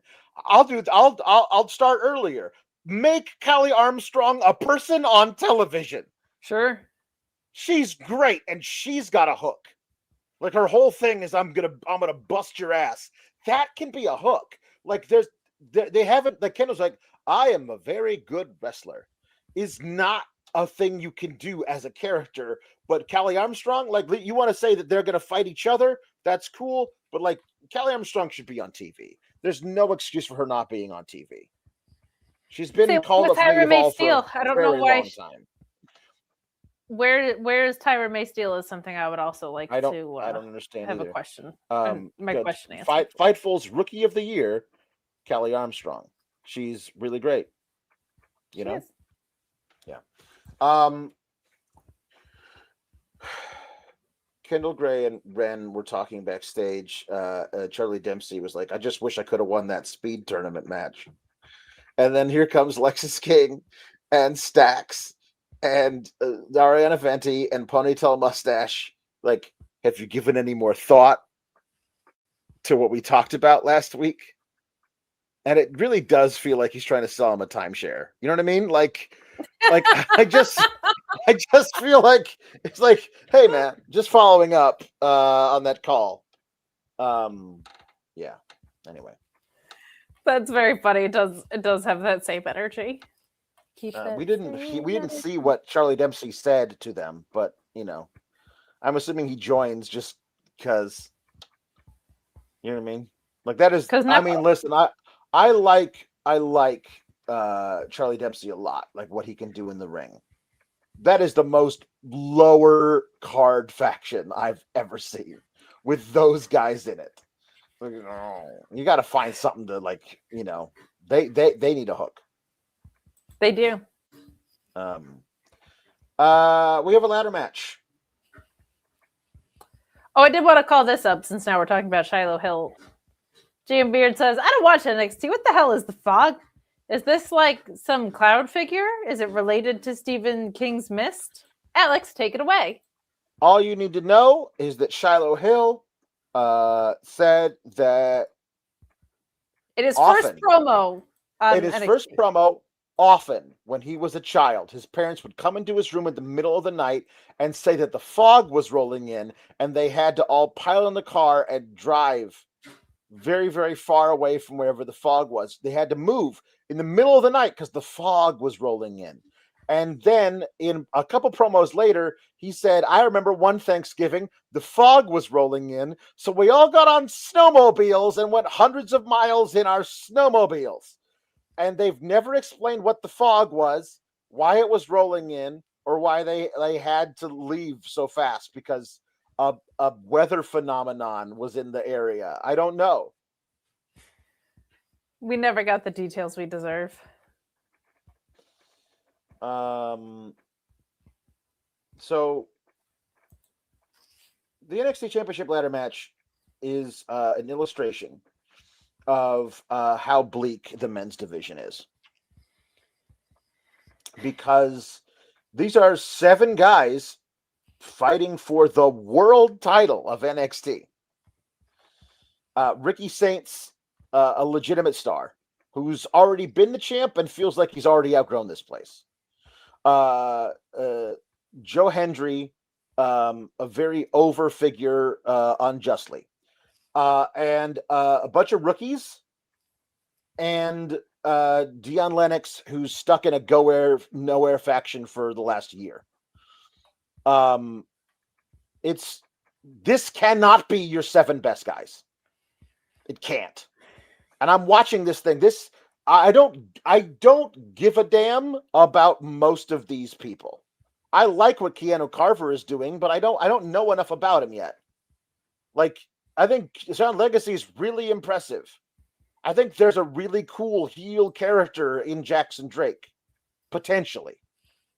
I think that they haven't really nailed down exactly what Shiloh Hill is, but you can tell the kid is talented. Dion Lennox is punching way above his weight class right now.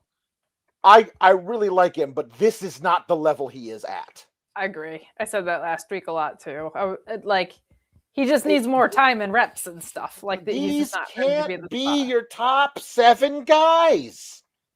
And so I'm watching it going like, I don't care about most of these guys. The only thing that I don't want is Joe Hendry winning.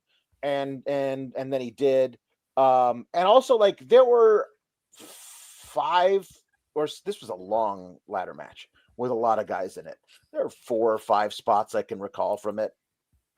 Most of them were just, let's throw a ladder at a guy's face. Hey, I climbed up the ladder halfway. Then you pushed the ladder over. They did that 10 times. Like, there was not a lot of innovation in this particular match until Keanu Carver ripped a ladder apart with his bare hands for no reason, I should add, other than to give 2 halves of a ladder to Shiloh Hill so he could walk on ladder stilts clumsily. Like, there's 2 guys on a ladder in the middle of the ring. If Shiloh Hill had decided to just walk over and then reach up and grab each of those guys and pull them down, he's very strong. He could do that, and tall. Instead, he was like, get me some ladder stilts and I can walk over and then stand there awkwardly near the ladder that I need to climb to get the belt. And he stood there and then waited for Keanu Carver to come over and put him on his shoulders. And then they did a Doomsday Device spot that was very unmemorable. Sean Legacy nearly murdered himself doing a 450. Keanu Carver was buried under a bunch of ladders and laid there dormant until he decided at one point to be like, okay, I've taken my 20-minute nap. My phone alarm just went off, and now I'm going to pop up out of... He did not slowly get himself out of this thing. He went from asleep to ladders flying through the air in 1 second. He took everybody out. Ricky Saints took him out, and then Ricky Saints got taken out by Joe Hendry, and Joe Hendry is your new champion, and I can't think of something I want to see less than Joe Hendry coming out while Booker T sings his theme song and the biggest belt in the company is involved. I have a counterpoint for you saying a lot of the stuff was unmemorable and that you just remembered it all. Boom. What do you say about that, Pulowski? I remembered the ending. Because that was the ending. There was a spot that was, you were like, which wasn't very memorable, but you remembered it. Right. Now, it's unmemorable enough that I don't remember what spot you're talking about. So, and you just talked about it. This was a little bit, I don't ever want to say it felt like a standard ladder match because that doesn't exist. Ladder matches it was a standard ladder match. But it kind of was in that sense. I was really like, they obviously played it very safe with Ava's departure and what this episode was going to be. It would have been cool if Ethan Page wormed his way into this because Ava was gone. I think it would have given the match a nice shot. It would have been so much better. if he took out someone or whatever. I think Dion Lennox has a very high ceiling. I think he's like if there's a standing desk, he's on like the second setting in that. Like he's like here. And my standing desk goes to like way higher. You know what I mean? He's just got a ways to go as far as as far as his ceiling is. So I think and there is stuff that I can appreciate. Like I get wanting to put people in big situations so that they don't get scared when big situations come up or whatever, like helping people get acclimated to working in big spots. But he just has ways to go. He just needs more time. He needs more reps. He is still like, I don't know how to phrase this. I don't think being in a ladder match is ever going to feel natural to anyone. Yeah. But it feels the least natural to people who haven't really done it before. And that just showed up tonight a little bit. Like, of course, there's a trillion people around and there's ladders around. And you're supposed to set them up and climb them to get a belt. But you can't look like you're trying to get the belt because you have to wait for another guy to chase you up. It's a very difficult thing to pull off in ways that people don't talk about. I remember Bryan Danielson mentioning in an interview, like, his first ladder matches, this is what happens when you don't have a ton of independent experience too. You don't have these things, right? But Bryan Danielson saying, like, one thing people don't talk about enough in your first ladder match is, like, unless you're a roofer, you don't just set up ladders with ease all that much. Like, you haven't had to set up a ladder in 30 seconds in your life. Like, there's all these things like that, right? Not that we saw that from him tonight, but just as an example, like, it's a very unnatural stipulation on the whole, and you don't get good at it until you've done it. So I understand that, but it does feel like there's a lot of things that he's still working on. That's all. If you put Ethan Page and Saquon Sugars in this match, I think we're probably talking about it a little bit differently. I know you're not a Joe Hendry guy. I'm not the biggest Joe Hendry gal. I'm not a hater, but I don't like the decision because I feel like there should be a Joe Hendry chase, in the sense, not that he's a baby face, like in like a yuckity yuck, you know, like a pure baby face do-goodery guy. But I feel like if Ricky was the champion and Joe was chasing him, and Ricky doesn't take him seriously because he's largely a comedic wrestler. I know we're getting the more serious side of him right now or whatever, but he's still coming out to this theme where you do this, right? Like, and all these things. Ricky being a champion and dismissing that guy over and over again until he has to fight for Ricky to take him seriously is such a better story, or something along those lines, instead of like, Joe Hendry has been sporadically working various programs and now he's champion. Just doesn't feel like, if you are a Joe Hendry person, the right usage for him either, to me. So I think there was some cool stuff from Sean Legacy in this. That 450 was nuts.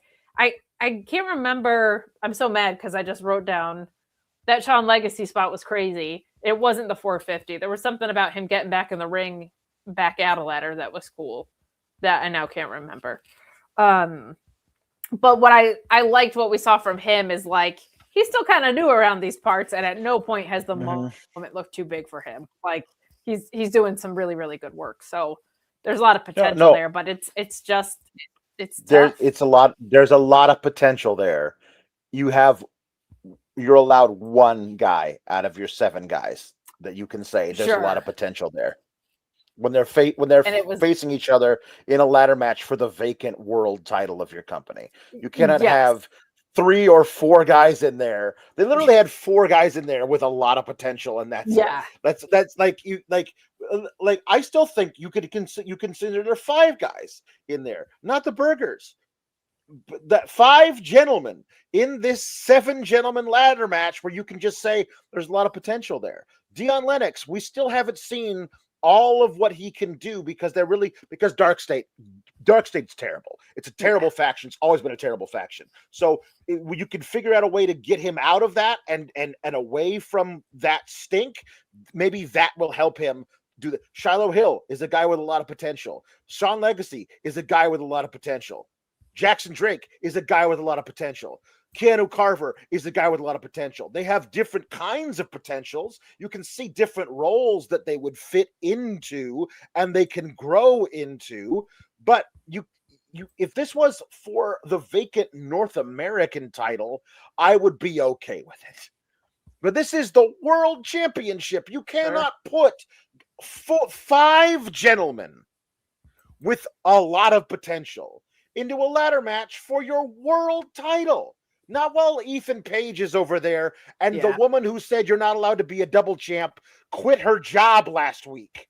Like, you can't do that. Not with a former North American champion and the only guy who ever beat Obafemi twice coming out here and cutting a promo about how he's going to ruin Dark State.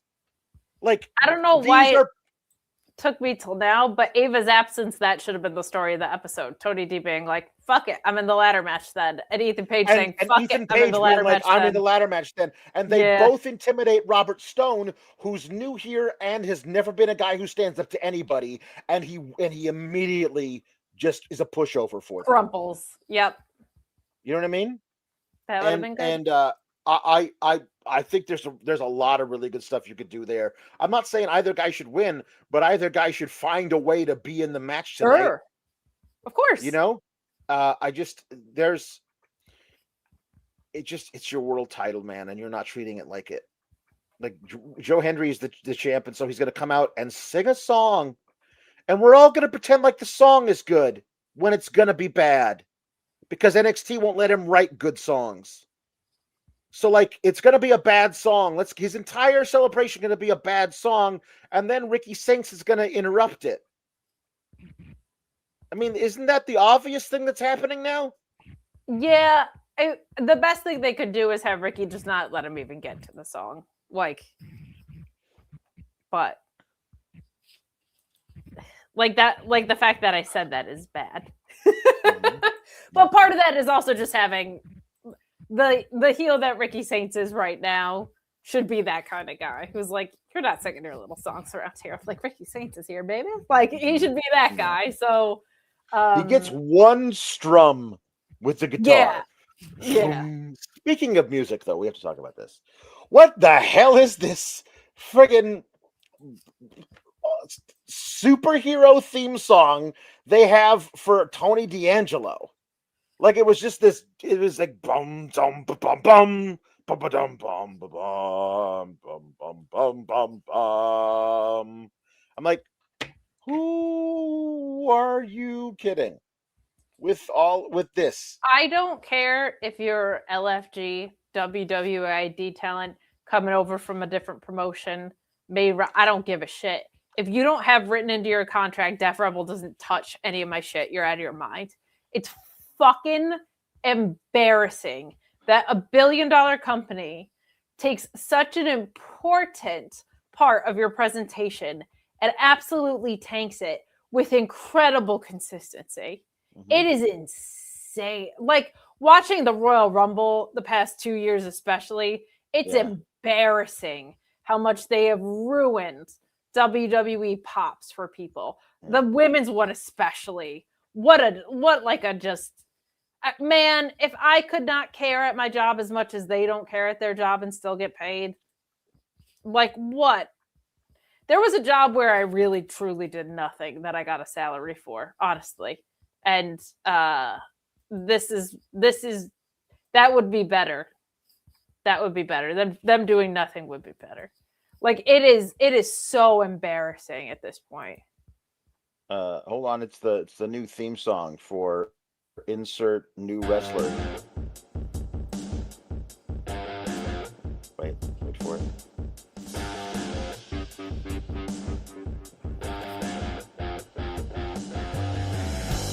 Insert new wrestler. You know what I say to that?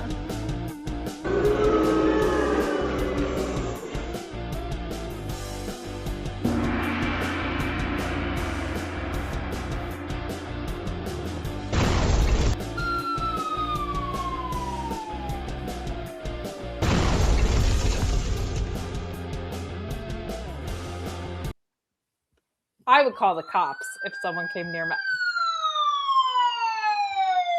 That was scary. Like how I mentioned that and it just happened. Anyway, a couple days ago, I told Alex that we have sounds on the StreamYard thing, and that was your mistake. I never would have known. it has been a wild ride ever since, my friends.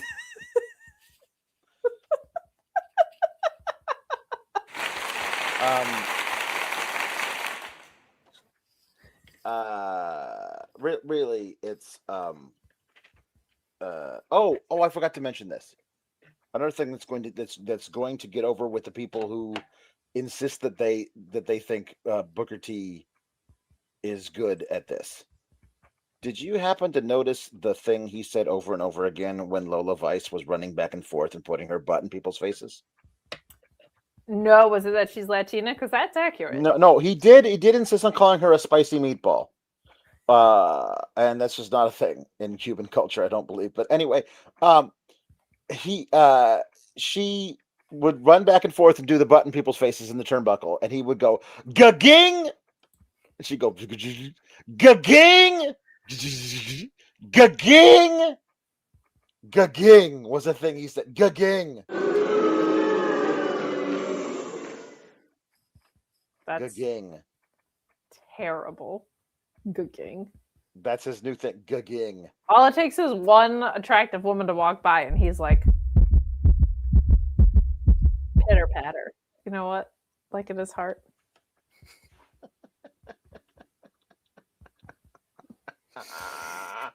Oh my goodness. Okay, let's do some puns, I guess. Joe Hendry won, and Alex was like, go ahead. I didn't hear what you did anyway. You didn't hear what I did? No, I It's called Screaming Man. Scream the Man. Me. Hey, it's like Ryan Giannini says, with the JC elimination at Royal Rumble, I think Soul wins the title and faces Zarya at S&D, unless they want her sooner, like Elimination Chamber. Man, you've been slow burning this turn between these two women for so long. The idea that you would wait so long and then like, oh, we have to do this next week. Like that is so bad. It's so bad. Almost as bad as you saying Elimination Chamber without a Chicago accent. Elimination Chamber. Thank you.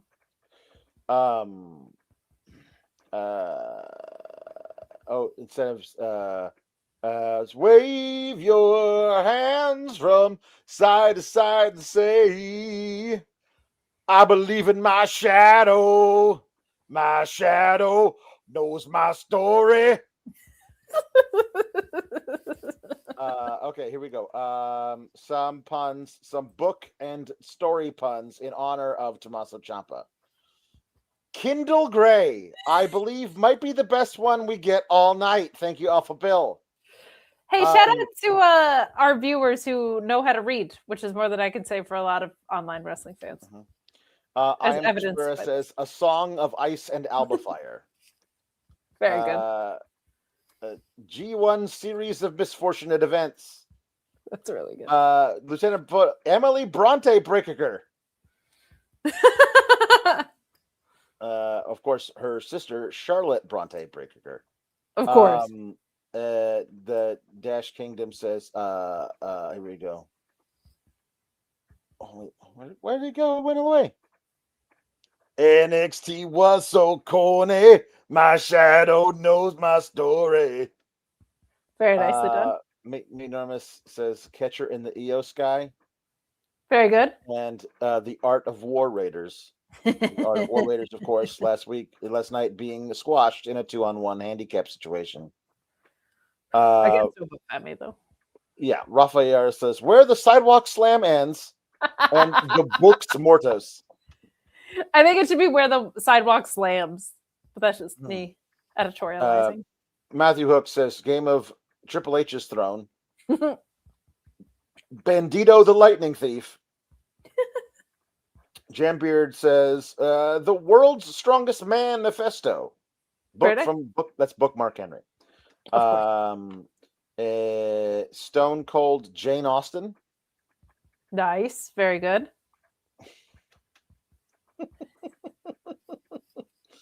You're delighted by that one. That was very. I just like the idea of Jane Austen in a smoking skull vest. Josh from Connecticut says, "We are in a new era, seen through the eyes of Robert Stone Eckelberg from the Great Gatsby." Lieutenant Photo says, "The Catcher in the Ryeback." Very, very good from Louisville. Bam Bam Biblioteca. Josh from CT, Rolling Thunder, Hear Zarya Cry. I started a few of these that were so good that I just had to read them later. To Kill a Moxley Bird. Fahrenheit 450. Fahrenheit 450 is very good. Cito Gatto says Jay White Fang and Dakota Rhodes to Perdition.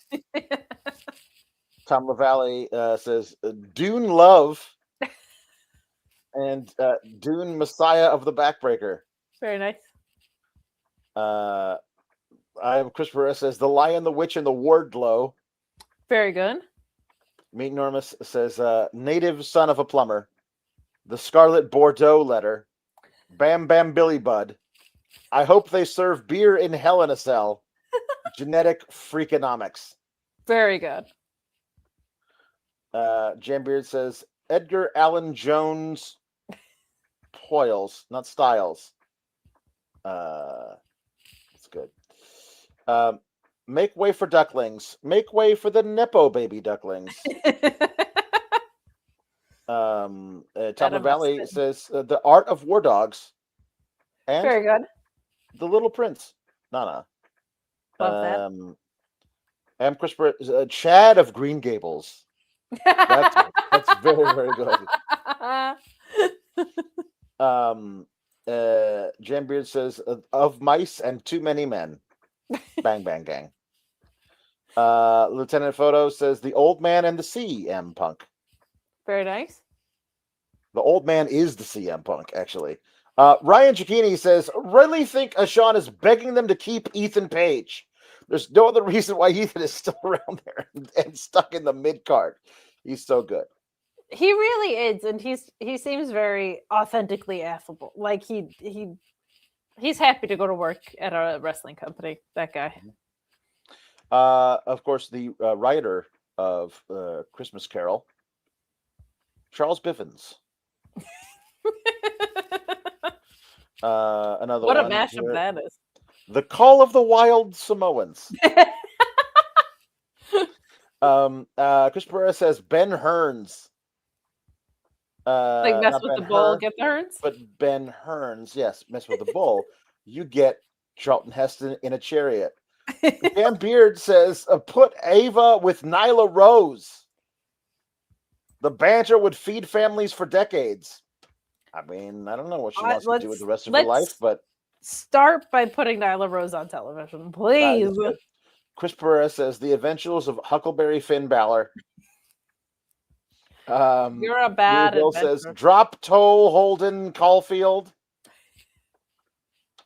Ryan Ben says the Lionheart, the Spooky Witches, and MXM Wardrobe.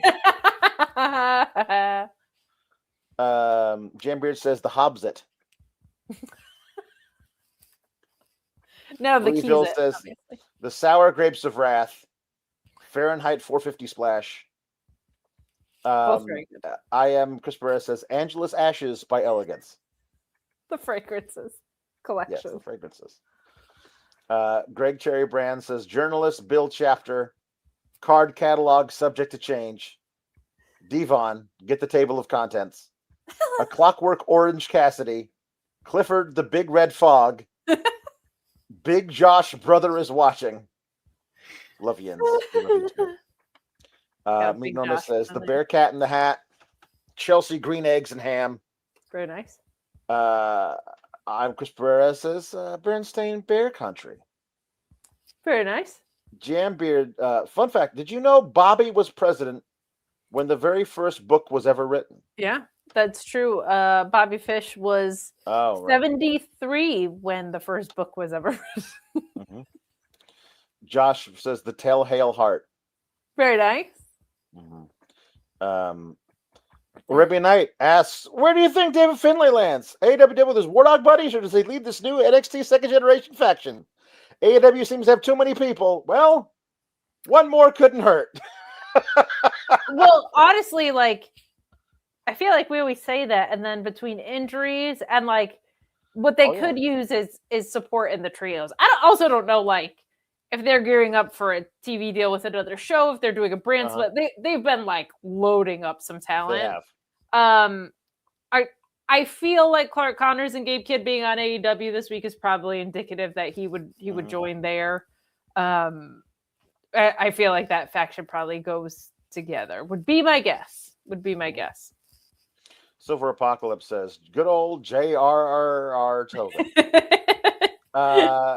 Good one. Interview with a Vampiro, Anne Bryce Donovan, Dude Lovecraft, Very nice. Jane Austen Theory, Agatha Christie Hemme, Powerhouse Hobbit. Very good. Powerhouse Hobbit. I don't know him anymore. I don't know. You know what I realized? Okay. You know why the name doesn't work?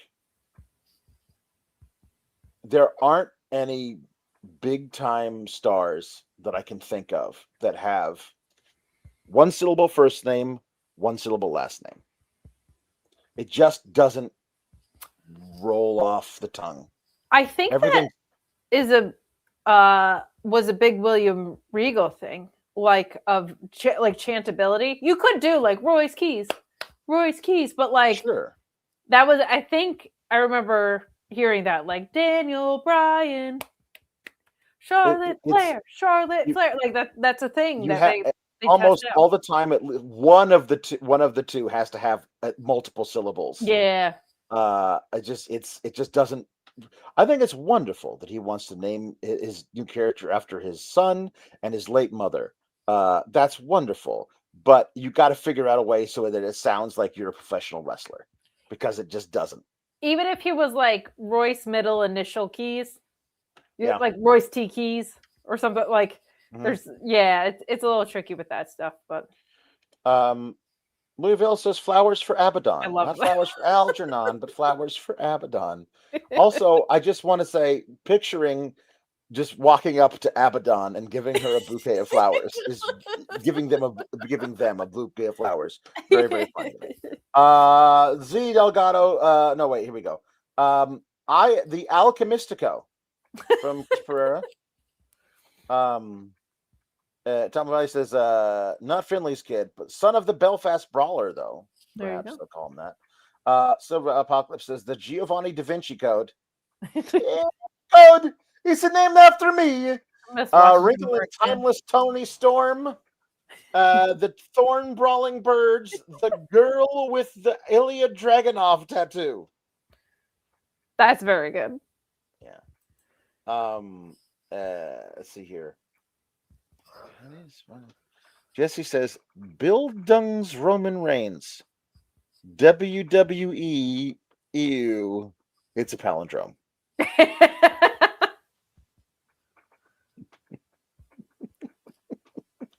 Bildung's Roman Reigns? Bildung's. I'm gonna look it up right now.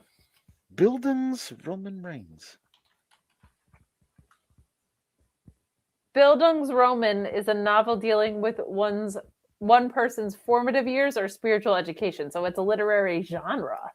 Wow. Oh, wow. See, Professor Jesse Ozog. We have some scholars in the chat. Making us look dumb, but very nice in person. Jesse says, Brian Dysphemism. Undertoner. Gorilla Juxtaposition. I like that one a lot. That's very good too. Jim Fall says, the SGS Legacy, Little Miss Peanut, the LT Twins, Foster Ozog, Evil Baby, Alpha Boy, and Chris's Pun Kid. They're going to supplant the Don Callis family. Love it. Third generations. Let's get it. I did say someone say we don't know if it's Evil Baby or Baby Diva, and I just love the idea of a Baby Diva. Like, I do. Mushed peas? I don't think so. No. Jesse Ozog says, Apologia Right. Apologia White. Daddy Assonance. And Cody Rhetoric. Jesse Ozog was like, this category's made for me. I'm going in. I love it. I love it so much. Lieutenant Photo says, yes, you ask, can you add custom sounds to StreamYard? Yes, you can. We'll have to figure out how to get on that. Like a soundboard of clips from the actual show.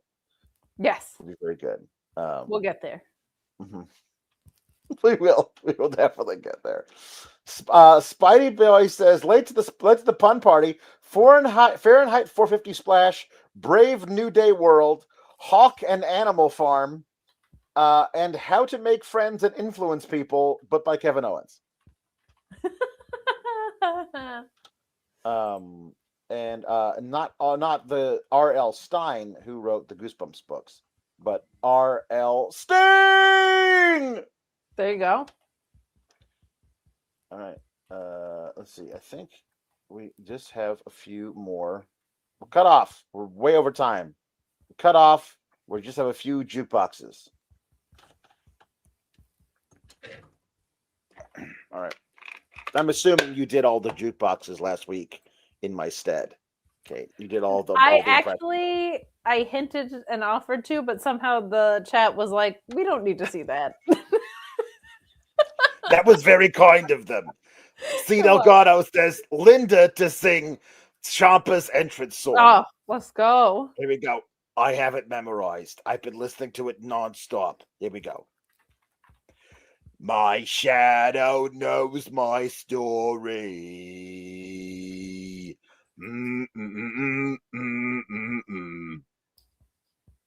My shadow knows my story. No gods, no kings, no glory. My shadow knows my story. And that's the whole song. That is the whole song.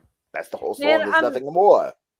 On one side of things, we have Dev Rebel. On the other side, we have Mikey Ruckus creating that on a Monday when the new debuts on Wednesday. Like, come on, man. It's true. All right. Jambeard says, "Nya girl," to sing "All for the Glory" by Diamante. Side note: I feel like Luis in particular should watch the music video for the song so that it features lucha stuff in it. Okay. Well, maybe it features Luis in it. It could. Maybe he decided to be more luchadors. It's possible. Ain't nothing's gonna stop me now. Nobody's gonna cut me down. Watch me fall apart. I still crawl till the bitter end.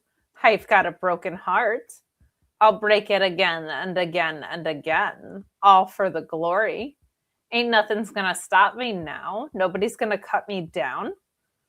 I'm coming for the crown and nothing's gonna stop me now. So watch them kill my stride. They don't know who they're dealing with. I've died 100 times, but I come back again and again and again. All for the glory. Yeah. Thank you so much. Tom LaValle wants the Ghost of Dusty to sing "My Baby Loves a Bunch of Authors" by Moxie Fruvus. Look, you can't just sit here and super chat something and assume that the Ghost of Dusty Rhodes is suddenly going to hack into our internet connection. I mean, that. Oh my God! It's me. I'm here. I wouldn't miss this for the world. Here we go. "My Baby Loves a Bunch of Authors," song by Moxie Fruvus. Here we go. Well, you should see my story reading baby. You should hear the things she says. She says, "Hun, drop dead. I'd rather go to bed with Gabriel Garcia Marquez. Cuddle up with William S. Burroughs. Leave on the light for bell hooks. I've been flirting with Pierre Burton because he's so smart in his books. I like to go out dancing. My baby loves a bunch of authors. My heart's so broken bleeding. Baby just sitting there doing some reading. So I said, I started watching some TV, played my new CD player too. She said, turn it off and I'll call the cops and I'll throw the book at you. All this arguing made me get dizzy. Called my doctor to come have a look. I said, doctor, hurry. He said, don't worry. It'll be over when I finish my book. We are closing in on 1 a.m. Eastern time here. Mm-hmm.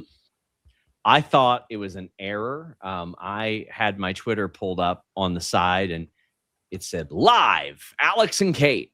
And I said, surely that's not true. Surely that's correct. It's me and the ghost of Dusty Rhodes and now you. So. Huh. Yeah. Well. We got a lot of puns. And Alex was absent last week, so we just, that's fair. Our wings. How you doing, Sean? Is Alex like okay? You were telling me that he was incapacitated. Well, he busted his ankle, and so we decided this was a lights out stream because we didn't get know well soon, Alex. Or not. First off, so get well soon to Alex. I asked him to sign a hold harmless agreement so Fightful wouldn't be held liable. Okay. So we're in good shape. I appreciate that. Unsanctioned. I love it. Like unsanctioned, but still on the show because that's what they do, right? Yeah. It's of course. It's the you got to tell me if you're a cop type of thing. It's that line of thinking there. Well, I just wanted to see if you guys were actually online. To be honest, we are. Thanks for making the show longer. We appreciate. Yeah, I mean, listen, I don't care at this stage. Y'all can go however long you want. If people are still sending super chats and humper chats, I don't care. Yeah, I'll see you guys later. Bye. Who is that gentleman? I've never seen him before. Technically, that's our boss. So. Oh, well, I hope I made a good impression. You always do. You always do. Rafael Garcia wants me to sing Starlight Express. From Starlight Express. It would be weird if Starlight from Express was from a different musical. I love this. Sean doesn't have the scoop on Alex's ankle. Fake dirt cheap boy. Shadow knows his story. It wasn't reported on Fightful Select. We don't like to paywall injuries all that often. So, but take it away, Ricky. So my Google machine is slow. That's okay. We were doing puns before of classic book titles. What about the Count of Montez Cristo? Like Montez Ford. Montez Cristo. That's very good. Yeah. Thank you. They should put him on TV. They should, they really should. All right. Well, just waiting for my lyrics to get Googled. It's very slow here. So it happens. It happens to the best of us. All right, here we go. Just waiting. Here we go. Just any minute now. Starlight Express. What? No, I don't want to follow at Genius. Can I please just have the damn lyrics? Follow them. Songlyrics.com. Let's go. Move, please. Could we? I just want to sing the song and go to bed.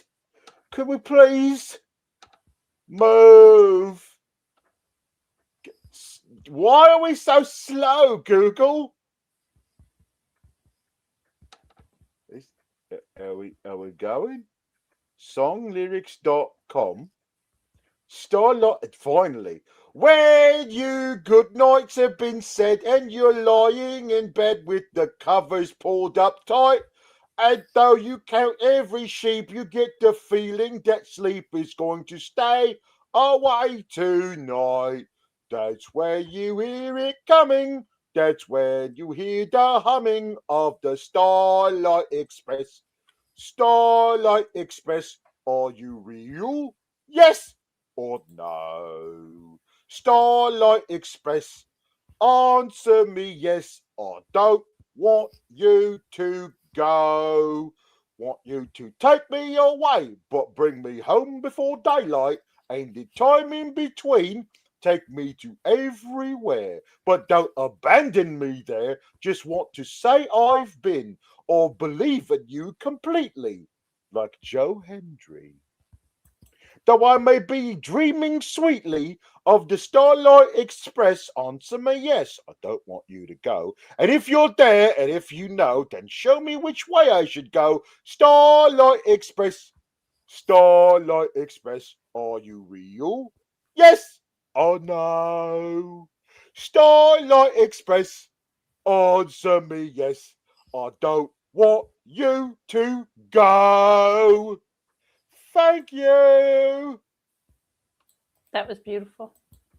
Ahead of its time, too, knowing who Joe Hendry was, I gotta say. Yeah. Pretty impressive. Yeah, he's timeless like Tony Storm. All right, well, everybody go to bed. It's late. Keep cool, Gabagools. Keep cool, gabagoos, especially the former guy who used to say gabagoo. He should keep cool, and he should actually get hot and punch the guy who writes his new stuff because it's so bad. Keep cool, gabagoos. Bye.